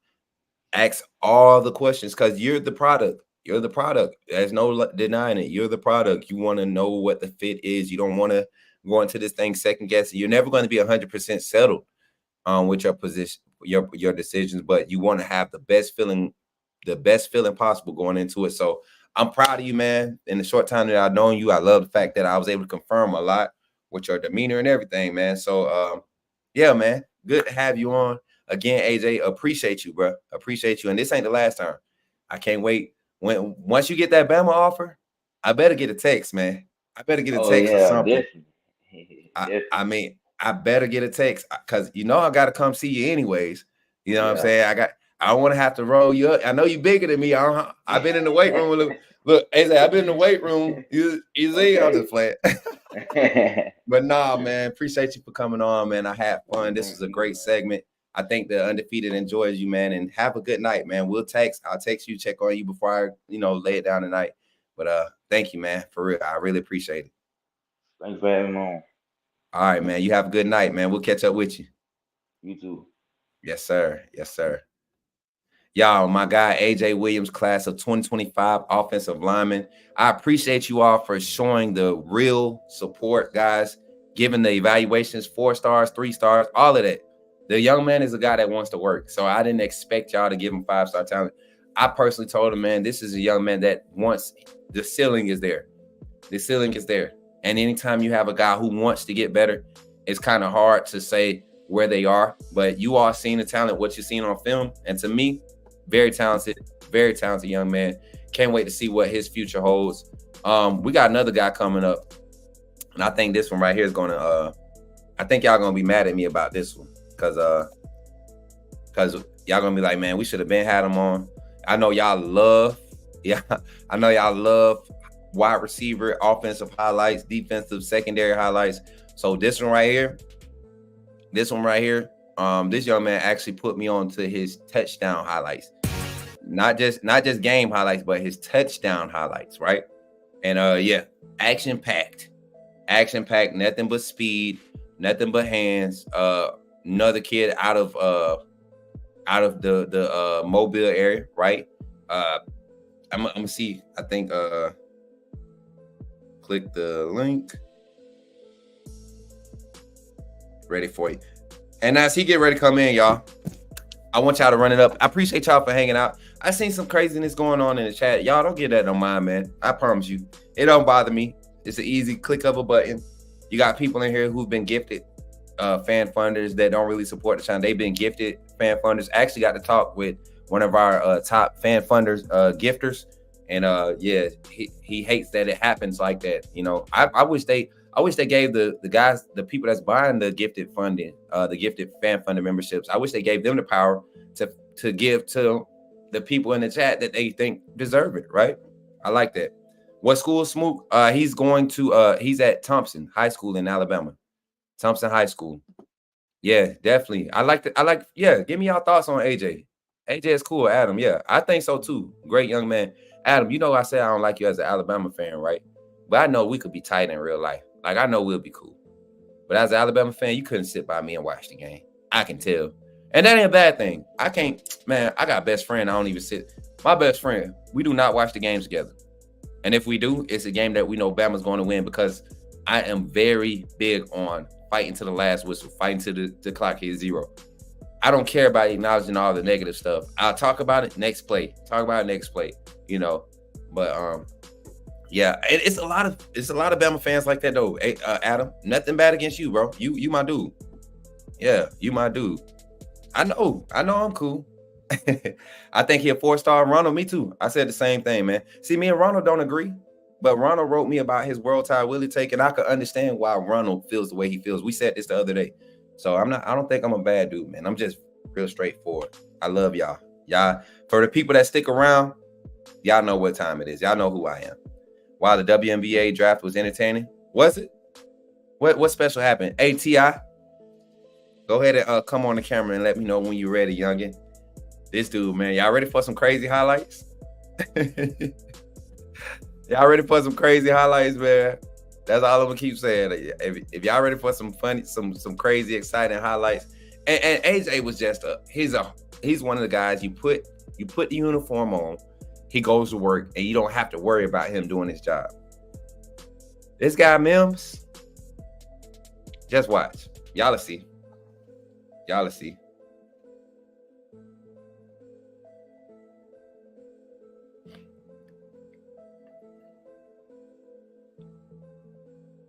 He trying to get straight. Yeah. I never knew what they looked like in the background. I ain't even gonna lie. Now that I see it on mobile.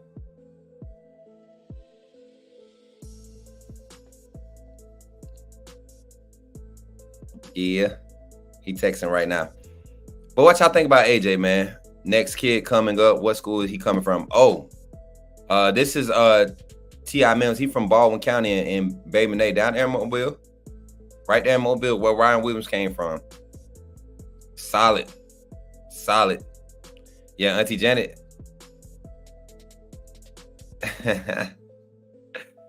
Yeah. I'm telling y'all, man.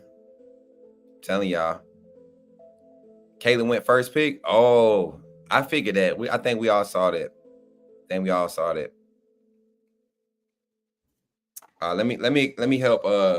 help him out, y'all. Undefeated, y'all. Oh, there you go. He got to go out and come back in.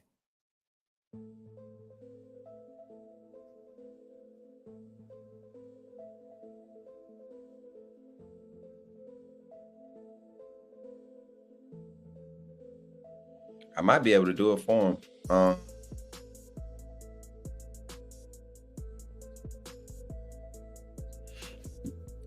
Hey, y'all. So shout out to all the undefeated. Oh, I do have a giveaway I want to announce. Hold on, let me go get it.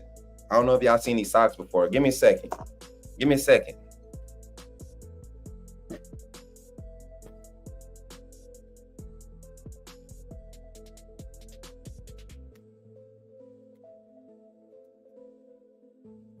Nah, T.I. saying they got horrible connection. Oh no. T.I. Mims. We might have to do a phone call type layout if we can't get him on camera, to where we just have his voice in the background. Oh, there you go. Look like it's coming up now. Yeah, his connection is bad. Oh Lord. He probably on another trip. A lot of people looking at him. A lot of teams looking at him, scouting him. But listen, y'all. And I just took the sticker off for all the haters that be hating, right? I just accidentally pulled it off. Here goes the sticker, right? Here goes the sticker, LRG, right? Y'all, we got some Bama socks. I want to give away some Bama socks. Funny pattern, right? I have a pair of these. I I had a fan funder send these to me, right? They wanted to show me some love. So they sent them to me. Told them I had a pair already. Fresh, brand new, right? Like I said, came with the tag. So we're gonna give these away. Y'all know we always giving stuff away over here on Bama Football on YouTube. We also have a wallet that we're gonna give away. There's a scarf, and then we have an undefeated shirt that we're gonna give away too. So y'all be tuning in to all the lives. We're gonna make sure we get everybody on. All right, y'all. We got another fella coming on. This young man right here, out of D251. Y'all stand up. Y'all know what time it is. Y'all know how them boys get down there. Home of the Ryan Williams. This young man actually was able to chop it up with Ryan Williams. We'll talk about that conversation. And yeah, we're gonna get into it, y'all. Welcome to the stage. 4-star. I'm gonna call him a 4-star. People gonna get mad when I do it. 4-star wide receiver. T.I. Mins. But before we get him on, shout out to my guy Charles Granger for the $50 super chat. He said, digging the socks. Great to meet you at 8A. It was cool meeting you, Charles. Y'all, he found me. Y'all remember when I thought I was about to get some legal actions against me? Well, I wasn't. We just had a supporter, a family member of the chat that was looking to show your boy some love, and he found me. And man, it was good to shake your hand, give you a big hug. I hugged everybody. Undefeated. I think if I didn't give you a hug, you didn't meet me. So I think I hugged everybody. I don't do that handshake stuff with everybody. You know, I hug all my family. Y'all been supporting me. In difference of opinion, whatever. If you showed up 8A to support the Bama Football on YouTube's team, I definitely showed y'all some love. I hugged y'all. So if you didn't get a hug from me, next meetup, you're getting a hug. I don't care what you say. But without further ado, thank you for the $50 super chat. I'm bringing my boy, T.I. Mims Jr. Welcome to the stage, my boy. How you feeling, my guy? I'm feeling great, man. What's going on? Man, listen, I've been waiting to get you on, man. It's kind of dark, but we see you. We see you. Yes, sir. See you. But listen, man, we got a lot to talk about, and we ain't got a lot of time to do it, so I'm not going to waste your time, man. How are you feeling today? Man, I'm feeling good. Just got out of track practice a couple hours ago. Okay. Doing it big. A multi-sport athlete. Track practice. That's why I've been bragging about your speed, man. Is that something that you like, that you just take pride in, being one of the fastest dudes on the field? Yes, sir. That's what's up, man. I mean, this class, the class of 25 in itself has a lot of speed. Ryan Williams is a fast guy. You know, you look at Bubba Hampton, he's a fast guy. We got Amari Jefferson coming on campus. He's fast. Kendrick Law, Cole Adams. I mean, that wide receiver room is a lot of fast guys, man. Like, so you fit right in the mold right there. Oh, what about it? So were you at Alabama this weekend? Yes, sir. Yeah. I'm asking like I didn't know. You know what I'm saying? What was that visit like, man? And if you had to give like an overall assessment of what Alabama has to offer for you, what would it be? So tell us about the visit and what you feel like Alabama brings to the table and what they offer for you. First off, I want to say the environment. It was great. It was like one of the best environments I've ever been around. That in Tennessee, that's some good environment. And second thing I want to say, the coaching staff. I love the coaching staff. I don't see nothing that's different about it. They still moving with the same fast pace. They're all coaching hard, stuff like that. Still the same Bama, if you ask me. Yeah. And then what I was going to say,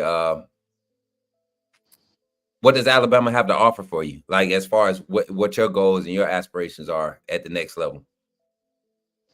How can I put this? You got right here. I'm trying to see. First, I can say. Let me help you. When it comes to the wide receiver position, does that lineage of wide receivers, do you see yourself being one of those guys? Devontae Smith, Jalen Waddle, yes, Julio, you get what I'm saying? Yes, sir. I'll say I'm like Henry Ruggs. Yeah, and that's what I was gonna say. I love that comparison. Yeah, he about to make me skip the rest of my other two questions, because literally when I watched the film, myself, shout out to my guy Brody Smoot, who's one of my, that's my guy. We the eyes in the sky with finding recruits for Alabama, or not for Alabama, guys that Alabama's looking at or targeting, or in-state guys who we feel like need that look. When we watched your film, man, we were sitting at Applebee's, and I was like, bro, if this ain't Henry Ruggs 2.0. Yes, sir. I mean, and the chat you all were on here the other day when I was talking about Mims. And I remember what I kept saying. The deep crossers is one of those things. I just see this kid streaking. I mean, you look at him and Lachier Brooks, you put them in the slot on each side of the formation. You put Ryan Williams at the Z, and then you got Caleb Odom on the perimeter, or you might have Rico Scott on the perimeter. You got, I mean, if you start putting this class together, man, the wide receiver room at Alabama can get crazy. But we're not gonna jump ahead of the gun and start, visualizing that stuff. We just gonna let it play out because I want you to enjoy this process. How has this recruiting process been so far? I know you're going into your senior year, right? Yes, sir. I mean, it been good. It just now getting started like 3 months ago, but it's been good so far.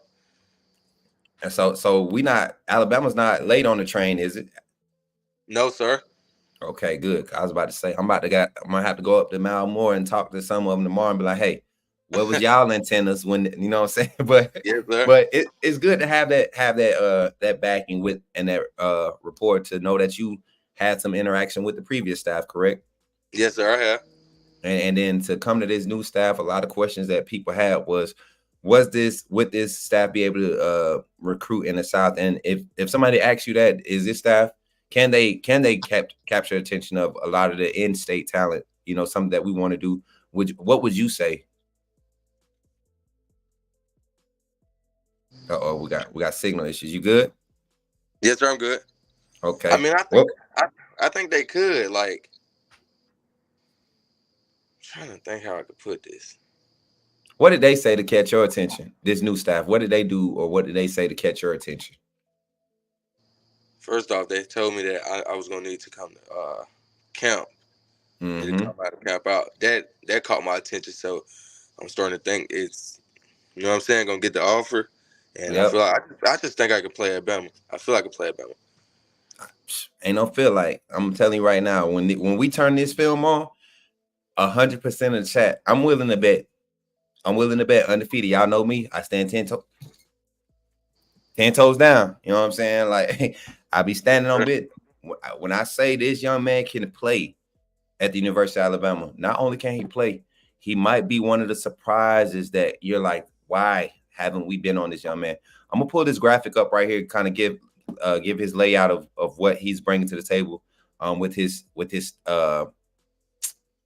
profile here. You got a young man sitting here, wide receiver prospect, 5'11", 170, 247, has him rated as a 3-star, number 38 player in the state of Alabama, number 440 in the class, right?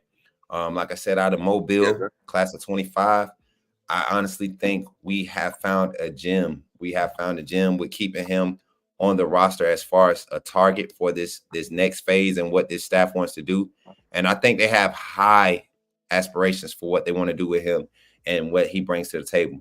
Let's get into his film. You ready to get into this film, T.I.? Yes, sir. All right, now. I'm one of them ones, man. I just do it. Undefeated, are y'all ready? If y'all ready, put some fire emojis in the chat for you, boy. If y'all ready, put some fire emojis in the chat, because I'm telling y'all, it's about to be you know what, Mr. Mims Jr., sir? You don't have to be modest about some of the things I'm going to ask you in this film, because I know the mindset of wide receiver. I play receiver myself. So we got an ego. We got an ego. Yes, I was one of the ones, I had to be humbled. I had to be humbled a few times going across that middle. You, sir, that's all I'm going to say. I'm going to just say you, sir. All right, that's it. Here we go. Let's run it, y'all. Here we go. T.I. Mims. We react to the highlight film right here, right now. Watch it. Beautiful play design. Beautiful play design. Oh, yeah. Here we go. This is one right here. All right, y'all. Don't trip. Don't trip, undefeated. Let's stay calm. I want y'all to stay calm, okay? These next few plays, just stay calm, please. Look at how he climbs. Oh, yeah. Jesus. He could have threw that 2 seconds earlier, and you still would have got it. Yeah. He could have threw that 2 seconds. No doubt. Getting it out of the Wildcat. Who's catching him? Who's catching? Not even fair. Not even fair. The kid just has crazy speed. Henry Ruggs, like I said, everybody talks about Waddle's speed. I think Waddle had quickness, get in and out of Yeah, cuts, that's what I think. break you down. But Ruggs was the one. You're not catching him. Give him a lane, it's up. Give him a lane, it's up. Give him a lane, it's oh my God. Yes, sir. And it's not that he's doing nothing crazy, looking nobody. It's like you want a receiver that gets the ball in his hands and knows how to get upfield and get to get in the end zone. Showing his physicality here. I mean, vision, physicality. Here we go. Out of the backfield, get in his hands, give him a lane, it's up. Physicality. Is this the one? Is this the one I'm thinking about now? Is this it's either this one or the next one. Okay, so I'm on the right track. I remember. And you see how his high school used them undefeated. This is the type of guys. If y'all haven't been paying attention to the recruit, look at them. How do you? I'm kind of mad, man. Like, what kind of hamstrings did you were you born with? Because this dude he picks up his rate of speed. The way he changes speed, his rate of speed throughout his. I mean, he's just still picking up speed. This man's been running for 20 yards and still picking up speed. Most people top out at 25, 30. He gets 25, 30 and just kicks in another gear. Here go another one. Here you go. Cut back. Look at him. Now watch how he pulls away. Watch how he pulls away. Watch how he pulls away. With the angle. He's just playing with these kids. Oh man. See how you do your teammates pick at you about how fast you are? Did he disappear? I think he disappeared. Dang, I lost him. Okay, here we go. I'll bring you back. There you go. I got you back. There we go. I seen you on the background, but I didn't have the main screen. You good? Yes, sir, I'm good. All right. I was asking, do your teammates pick at you about how fast you are? Yes, sir. Only thing they say it's not fair. I'm telling you, man. We had a kid like that in my senior year at Central, man. DeAntoine Henderson. He ended up playing at Auburn, and yes, I think he was a solid 4.4 guy. 4.4. I think he actually ran a 4.4440 for his height. And he was a natural guy. He came out the track, 4x1. He didn't even give up a chance to put him anywhere else. 4x1 kid, never had to practice, never had to just run it. Give him a baton and let him run. And I get the same feels from you, man. I look at your form. You got track form on the field. Oh, yeah. But you have a physical mindset, which allows you to be decisive in how you pick apart the defense or how you go and gain yards after the play. So look at that route. I want y'all to look at this. That kid right there I'm going against, that's Bobby Bush. Yeah, I was just about to say. Miami. Yeah, he went off to Miami. Are we doing that? Are we doing that? Over the shoulder, fingertips, in the back of the end zone? Good pass by the QB. What's your QB's name? Preston Kuiper. Okay. What class? Oh, he graduating this year. Okay. What kind of looks he getting? He going off for baseball. Oh, yeah. That makes sense. That makes sense. Different type of poise with baseball players. I don't care what you say. Oh, yeah. Now, was this like a game winner or something like that? We was in overtime. I took it to overtime. Ah, that's what's up. I figured. I look at the celebration. You usually just be kind of chill with the cellies, but look how he spread. He fought for that one. I like that. Yeah. The energy. I love it, man. Another jet sweep motion. I get it, man. I see why Alabama wants to bring you on. They're giving you this look. They want you to come camp because you're exactly what they need. We need depth in that slot position that. You don't know what's happening when he comes on the field. That's what Kendrick Law, that's what Jeremy Bernard, Kobe Prentice, that's what they bring to the team right now. And you want to create a lot more depth at that position. I look at what we currently have and guys coming in, like I said, Amari Jefferson, Ryan Williams, they're going to be similar guys, be used in the similar facets, not just slots, but you talking about putting them in that spots where they thrive. you get the mismatches there. You either going against the third, fourth best cover guy, maybe a linebacker might have to jump out there and get cooked, you know. But that's what you want. This is what I'm talking about.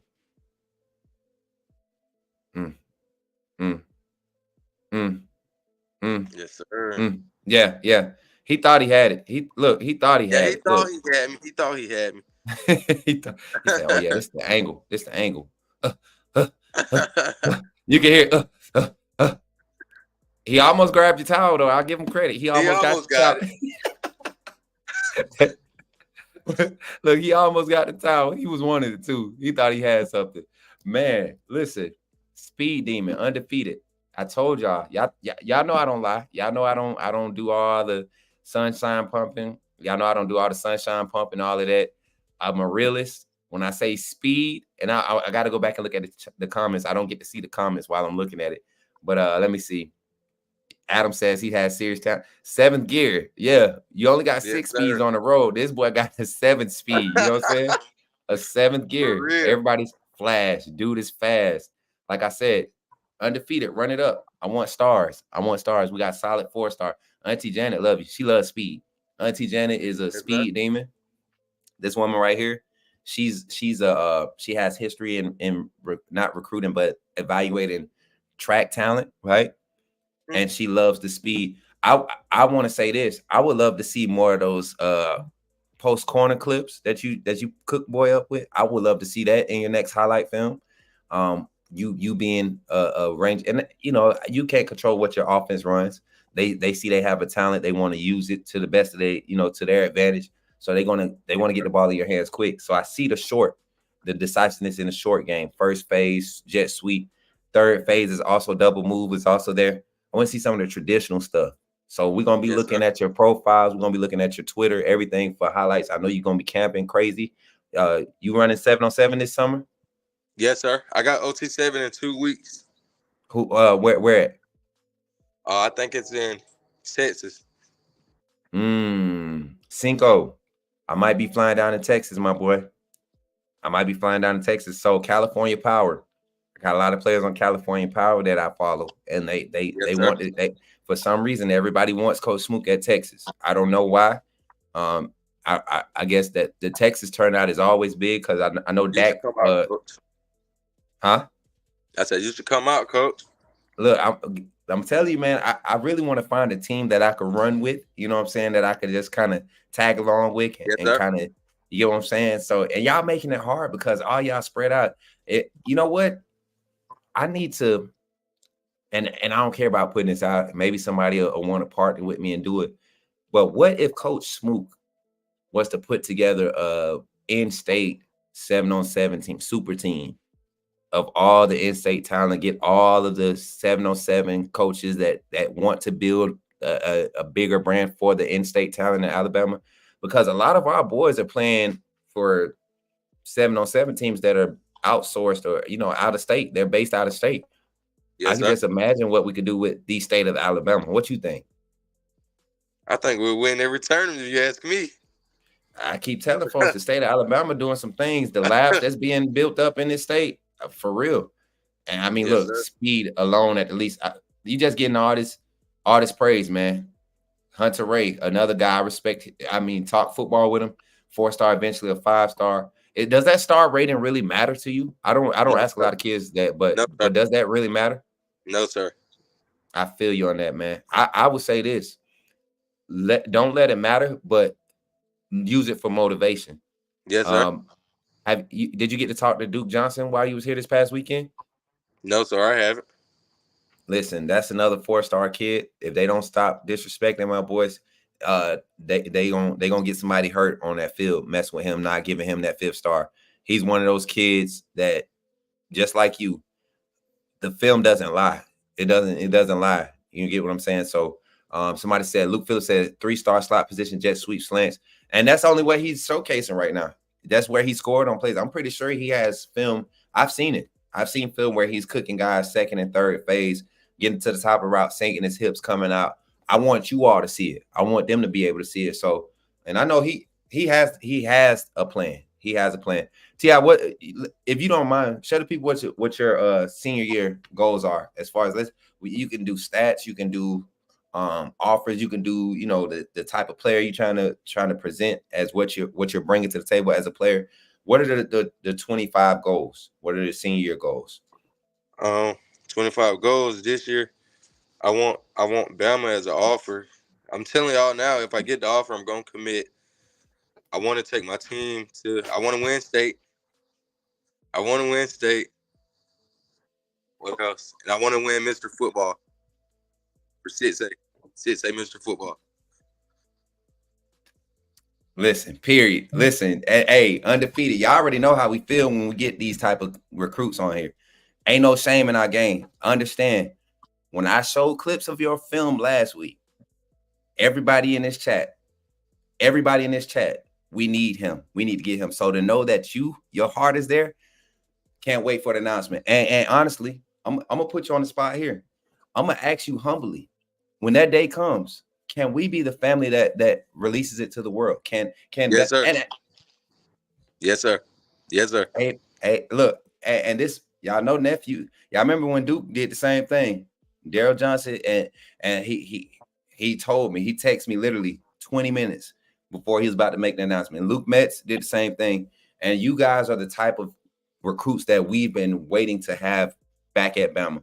It's been a few years since we've had in-state kids that want to say, you know, I don't care who else come. Oregon, USC, Colorado, all the flashy stuff. Bama. I grew up Bama. Sir. I'm telling you, I was one of them kids, man. I was one of them kids. I actually felt like I was a failure because I didn't get no type of look from Bama. And I grew up in a different time. You know, we didn't have social media and all of that stuff to kind of project our talent or the amount of recruiting databases that are out now, the type of camps you can go to. Everything was, sir. If you didn't go camp at that school, you probably wasn't getting a look, you know. So yes, sir. It's good to hear that, man, from you. So, oh man, you done made our night. Shout out to Austin French with the $4.99 super chat. He said I watch him every Friday. This is somebody that's in your area that watches you, man. Oh yeah. Yeah, it's gonna be cool. I'm gonna be down there, Austin. So I hope y'all. I know. I got family in Mobile. I would like to go and mingle and where the fish fries at. T.I. You know what I'm saying? I know about. Yeah. I know about Mobile. That's home of the fish fry, man. I don't care what y'all say. The state of Alabama is some good spots to get some good fish. You want some good fish fry? Go to Mobile, man. Go to Mobile. Go down there, get you some of that good fish fry. And yeah, man, we definitely. I'm gonna see you this. If not this, because you got spring ball coming up too, right? Yes, sir. Make sure I get that schedule because we might be able to make an early appearance down there. Shake hands, get everything popping real good. You know what I'm saying? Get it popping real good and early. And I don't see it being too long before that offer comes, young man. I'm telling you right now. Yes, with sir. What we just locked in with LaShare Brooks, I guarantee you it's coming. I guarantee you and him together with Ryan and Caleb. Oh my God. And Amari and Rico. And I mean, under some senior leadership from Cole and a couple of them guys that's going to be still hanging around after this year, y'all going to be. I could see this staff gambling with throwing the young talent out there, and you'll be part of that group. I promise you. So appreciate you for coming on, T.I. Anything you want to say to the fans before you get out of here? Anything you want to say to Bama Nation? This is your time. Go ahead and let them know. Roll Tide, Blitz, Bama Blitz. I love you, boy. Catch up with you, all right? All right. Roll Tide, man. Yes, sir. Oh, man, I love it, man. I love it, man. I love it. I love it. I love it. And chat, undefeated. Just imagine that receiver core if all that happens. Listen, Adam, doesn't it get you excited? And this is a young man that wants the Bama offer.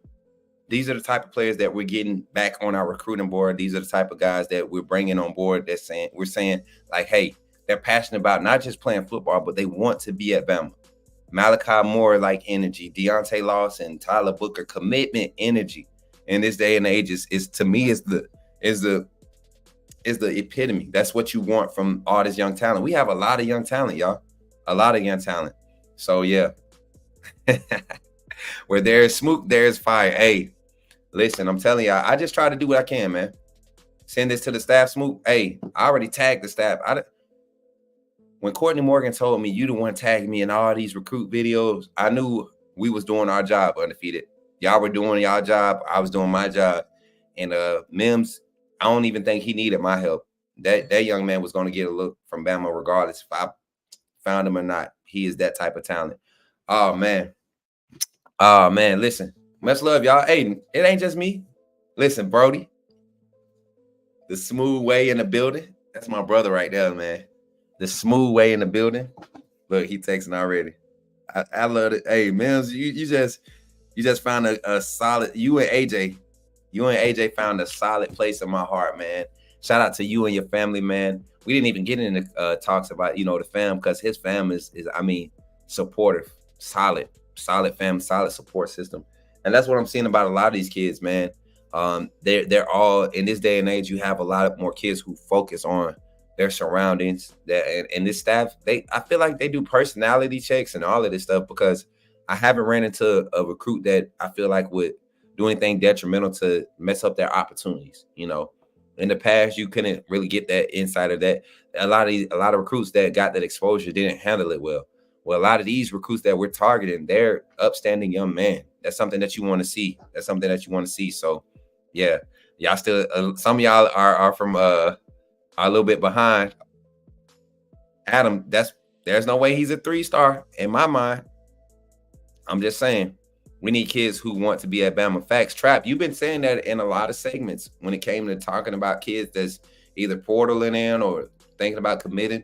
You've been saying that, and you just saw one. And looking at that talent, looking at what Lachia Brooks, that commitment from him this past weekend, that wide receiver room is about to get crazy good. It's going to continue to get good. Yeah, but just looking at y'all comments, man, kids in the Mobile area are fast for sure. I mean, I'll go as far as to say everything from Central Alabama down. I've been seeing a lot of speed come from the area, Central all the way down to LA. I've been seeing a lot of speed coming out of there. DeBoer, everybody better watch out. Hunter, hey, you 100%, my boy. Exactly. I want people who want to play. I see you, Smooth. Keep up the good work. All right, Skylar, much love, family. Much love. Appreciate you. Bracket covered for the cheetah. My thing is, Ephraim, how do you bracket cover 3 dudes on the field that move like that?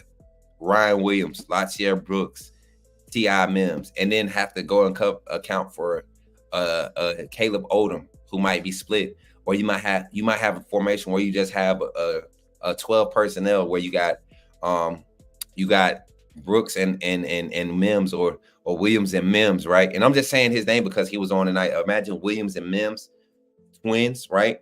Then you have a tight end and the 2 tight end set. You got your tight end on the line. You got your H back off the line, and Jay Lindsey, Danny Lewis, right?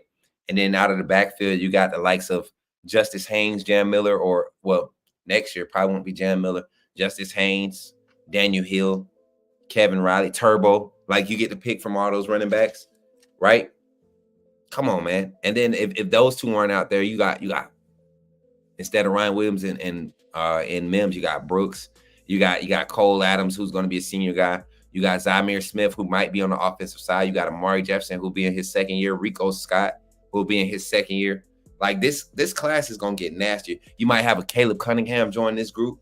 This class is about to get stupid. Wide receiver-wise, it's about to get stupid. And you want to have possibly Ty Simpson. I believe Ty Simpson throwing to this group of guys, a senior veteran quarterback. That's one step off. That's one block off the checklist that you don't have to worry about. You don't have to worry about having a guy who doesn't know the system and who doesn't have the skill set or the experience in the college game to lead this young group of receivers and put them in position to be successful. So I'm excited, man. The future looks very bright for Alabama when it comes to recruiting on both sides of the ball. You saw AJ Williams come on tonight, offensive guard. Can't wait to see what his recruiting journey turns into. I would love to see an Alabama offer, because that's another kid, undersized, kind of like James Brockemeyer was when he came in, a little undersized with his height, but nowhere near lacking when it comes, you turn the film on. Technically sound and also tenacious in his approach and how he attacks the game. But you guys, I've went way over my time tonight. I am so sorry. I apologize. I did not mean to go like this, but it was great to have those quality recruits on tonight. It was very, very fun. I love y'all, man. Appreciate y'all. Smook is the Ric Flair of the chat. Much love, y'all, man. I'm telling y'all. Tell them what you saw. What you talking about, Moon Rocker? Brooks reminds me of Tyron Protho from last year. Brooks, to me, he and Mims, they fit. They bounce. They contrast with the same similar skill sets. Both guys are stretchy, can get up and climb like no other in this class. Like I will say this 25 class has some fast guys, but you give these guys a 7-yard cushion. That cushion has disappeared within the first 1.6 seconds. 7 to 12-yard cushions being eliminated. That's speed. That is speed. Anytime you can climb on a safety like that, that's dangerous. That's dangerous. Agreed, Coach Smoot. Yeah, I mean that's just dangerous. Coach Smoot, can we get a fan vote for some mods, especially for when y'all have guests on? I'm gonna talk to Kyle about it, because y'all know I don't mind the trolls and the haters that come in and try to get, talk trash at me. But you got some people, they looking for attention. I don't care to acknowledge them no more. Y'all seen them in here. I just, during my segment, I don't care if they come back tomorrow or not. I won't deal with it. Say what you want. Call me a narcissist, racist. Everybody that met me this past weekend, y'all know I am far from any of those things. I'm just, what you see is what you get. Very well versed in who I am now. Very confident in what this platform has allowed me to step into. And I appreciate everybody that supports it. Everybody that comes back and continues to debate. It makes good for me and what I think and how I think in the content that we're trying to create. For the people that agree, they don't agree just because I'm saying it. Agree because it's right or you feel like it's right.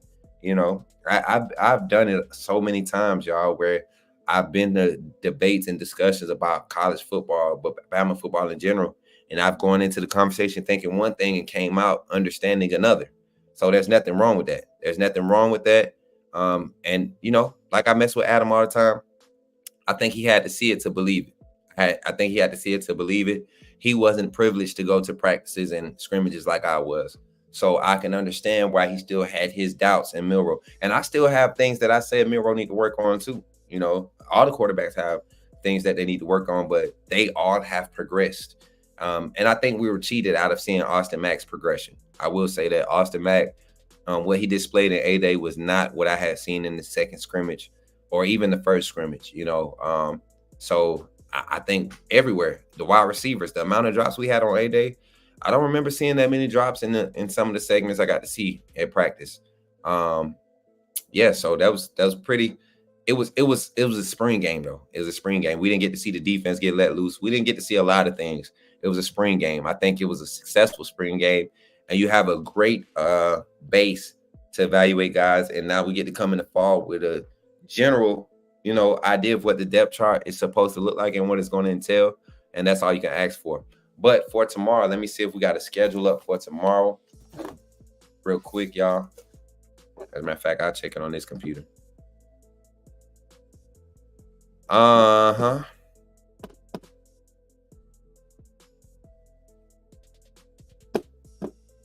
Schedule for tomorrow is not up yet.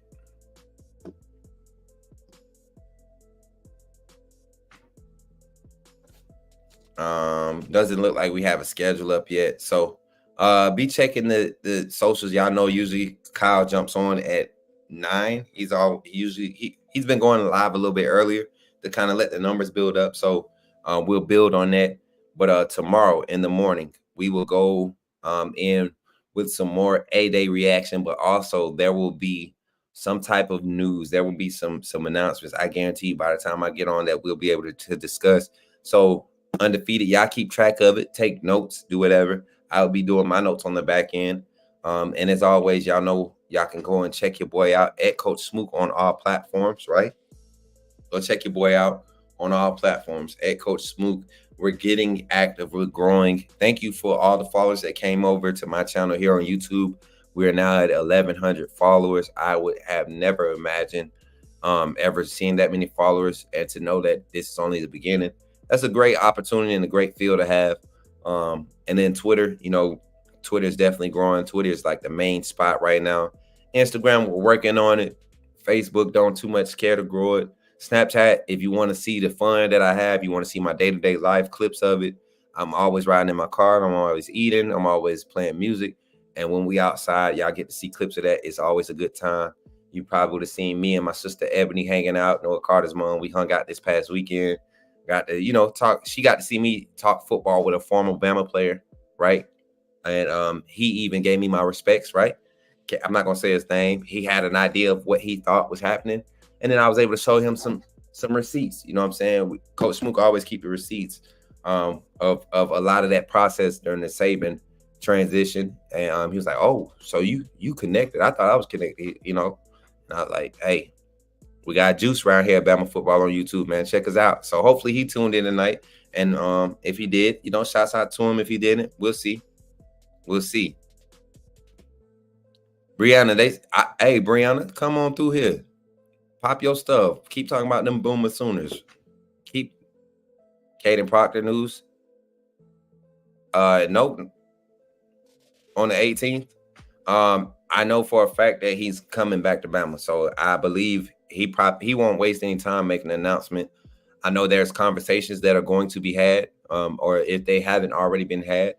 But he will be on the team, and like I said, I got to do my daily Caden Proctor apology until he actually is back in the locker room. Caden, I want to apologize for the way I came at you. I love you. I'm glad that you're back. I'm not angry with you anymore. I really I am sorry that you had to go back to Iowa and experience that. The lack of love and the lack of affection and the lack of attention that you were receiving here at Alabama. I hate that they lied to you and that they tricked you, but I want you to know that this next time before you do something like that, you come talk to me. All right, you come talk to me first, okay, Caden? And I will keep you from making those excuses, right? I will keep you from having to explain to anybody. I can save you. As a matter of fact, Caden, you want an agent? Holler at your boy. You want an agent? I'm gonna try to be an agent. I'm advocating Coach Smook as an agent. You know what I'm saying? I got a team. We got the juice, man. We got the juice. I'm learning from one of the best in the game, Courtney Morgan. You know what I'm saying? That's my guy. Shout out to Courtney Morgan too, y'all. Some of y'all think I'm playing. Some of y'all might think I'm cap when I say me and Courtney Morgan interact a lot. But not only was KT, who's my manager, she's my manager as far as Coach Smoot. She was able to see some interactions, and then also not Coach, but Papa Woodward. He came through and was like, "Yeah, they know you. They know you." Talk with Courtney Morgan and a small conversation. So not popping my stuff, but just that goes to show y'all that we are working hard and we're trying to provide the authentic, real about what's going on with the University of Alabama, especially when it comes to a high viewer, a lot of eyes on it, recruiting. That's his expertise, and the staff coach. Shout out Coach Datavis Sanders. Coach Kevin. Coach Tony, Denzel Duval. Who else, man? Did I get to talk to? Coach G, Coach Shep. Coach Shep is a great man, y'all. I mean, just straight up, dude. Coach Sheridan, like a lot of these guys, man, outside of the interviews, they are just as pure. I haven't got to sit down and talk to Kalen DeBoer extensively, but I did get to shake the gentleman's hand after interview question. He came and showed some love. So we're doing the right things because of you guys, pushing everything and how you guys are supporting. So don't stop supporting. And with that being said, y'all, Oklahoma about to be Vandy 2.0. Lord Jesus. I got $5. She looked like, get off of her. Get off of her. Sean, stop. Stop it. What are y'all? Stop it. Stop it. Stop. We are not doing that. It is Monday night. Wait for Thursday or Friday, okay?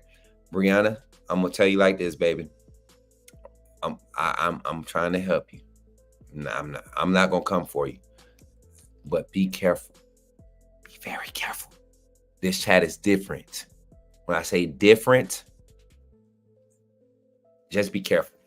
I'm praying for you. Hope you like it here. If you like it so much, go ahead and become a fan funder. It would be awesome to have you as a fan funder, as a Oklahoma/closet Bama fan. I would love for you to just kind of show your support a little bit more, other than commenting about Oklahoma. At least be a fan funder so I can see your comments. They look prettier with the green name tag. You know, I know she actually. I don't think she's trolling though, Nicole. I think she's serious about her Sooners. She's serious. Dark green duck. Dark green duck. Stop it. Okay, we'll call her audible. Omaha. Hey, but last thing I'm gonna say, and I'm gonna close it out. It was great to see everybody, but Caitlin Ingle, we still need answers. You had us hyped, ready to see you, and you did not show up. So next time we be on the show, we'll talk about it next time. I'm gonna give y'all a commercial, then we're gonna end the show. Much love, y'all. I see y'all. Caitlin, where are you? Special thanks to our sponsor, Residence in Ocean City, Maryland. Guests can book at residenceinOC.com. Use the promo code LPR for special Bama football pricing, up to 20% off. Also, go to therogueshop.com. Use the promo code Bama. You get legal CBD. For me, personally, I like the topical oil. You know how intense my workouts are, right? So I like the topical oil. I like to rub that on my back, whatever, after those cinder blocks. So go to their website, cruise down, look through their website, and definitely check out rogueshop.com. And like I said, I like the topical. Again, the promo code is Bama. Also, think about becoming a fan funder right here on Bama Football on YouTube. Become a part of the Undefeated as low as $2.99 a month. That's 10 cents a day. How do you do this? Make sure you're logged into your account. This is on a computer. You can also do this on your phone, and look for the tab that says membership. Once you click membership, you can see different options. You can see an upgrade button right there to the right if you want to go through the different levels. We have fan funder videos from the staff right here at Bama Football on YouTube. Very easy to navigate. Let us know if you have questions inside the comment box when trying to upgrade or renew your fan funder membership right here on Bama Football on YouTube. And of course, if you want to rock that undefeated gear, check out our merch store located at the bottom of the videos. We appreciate Patriot Life, Cynthia, Antoine, Caitlin, and to everybody else that supports us right here on Bama Football on YouTube.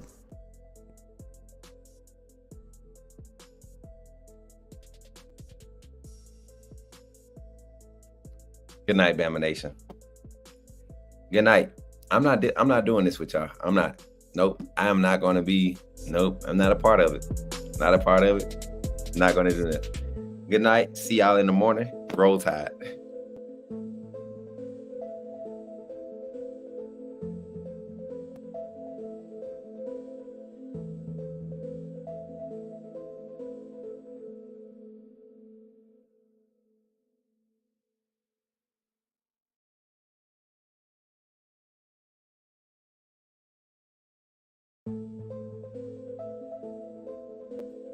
Please don't. Please don't. I'm sorry. I had to come back on. Yeah.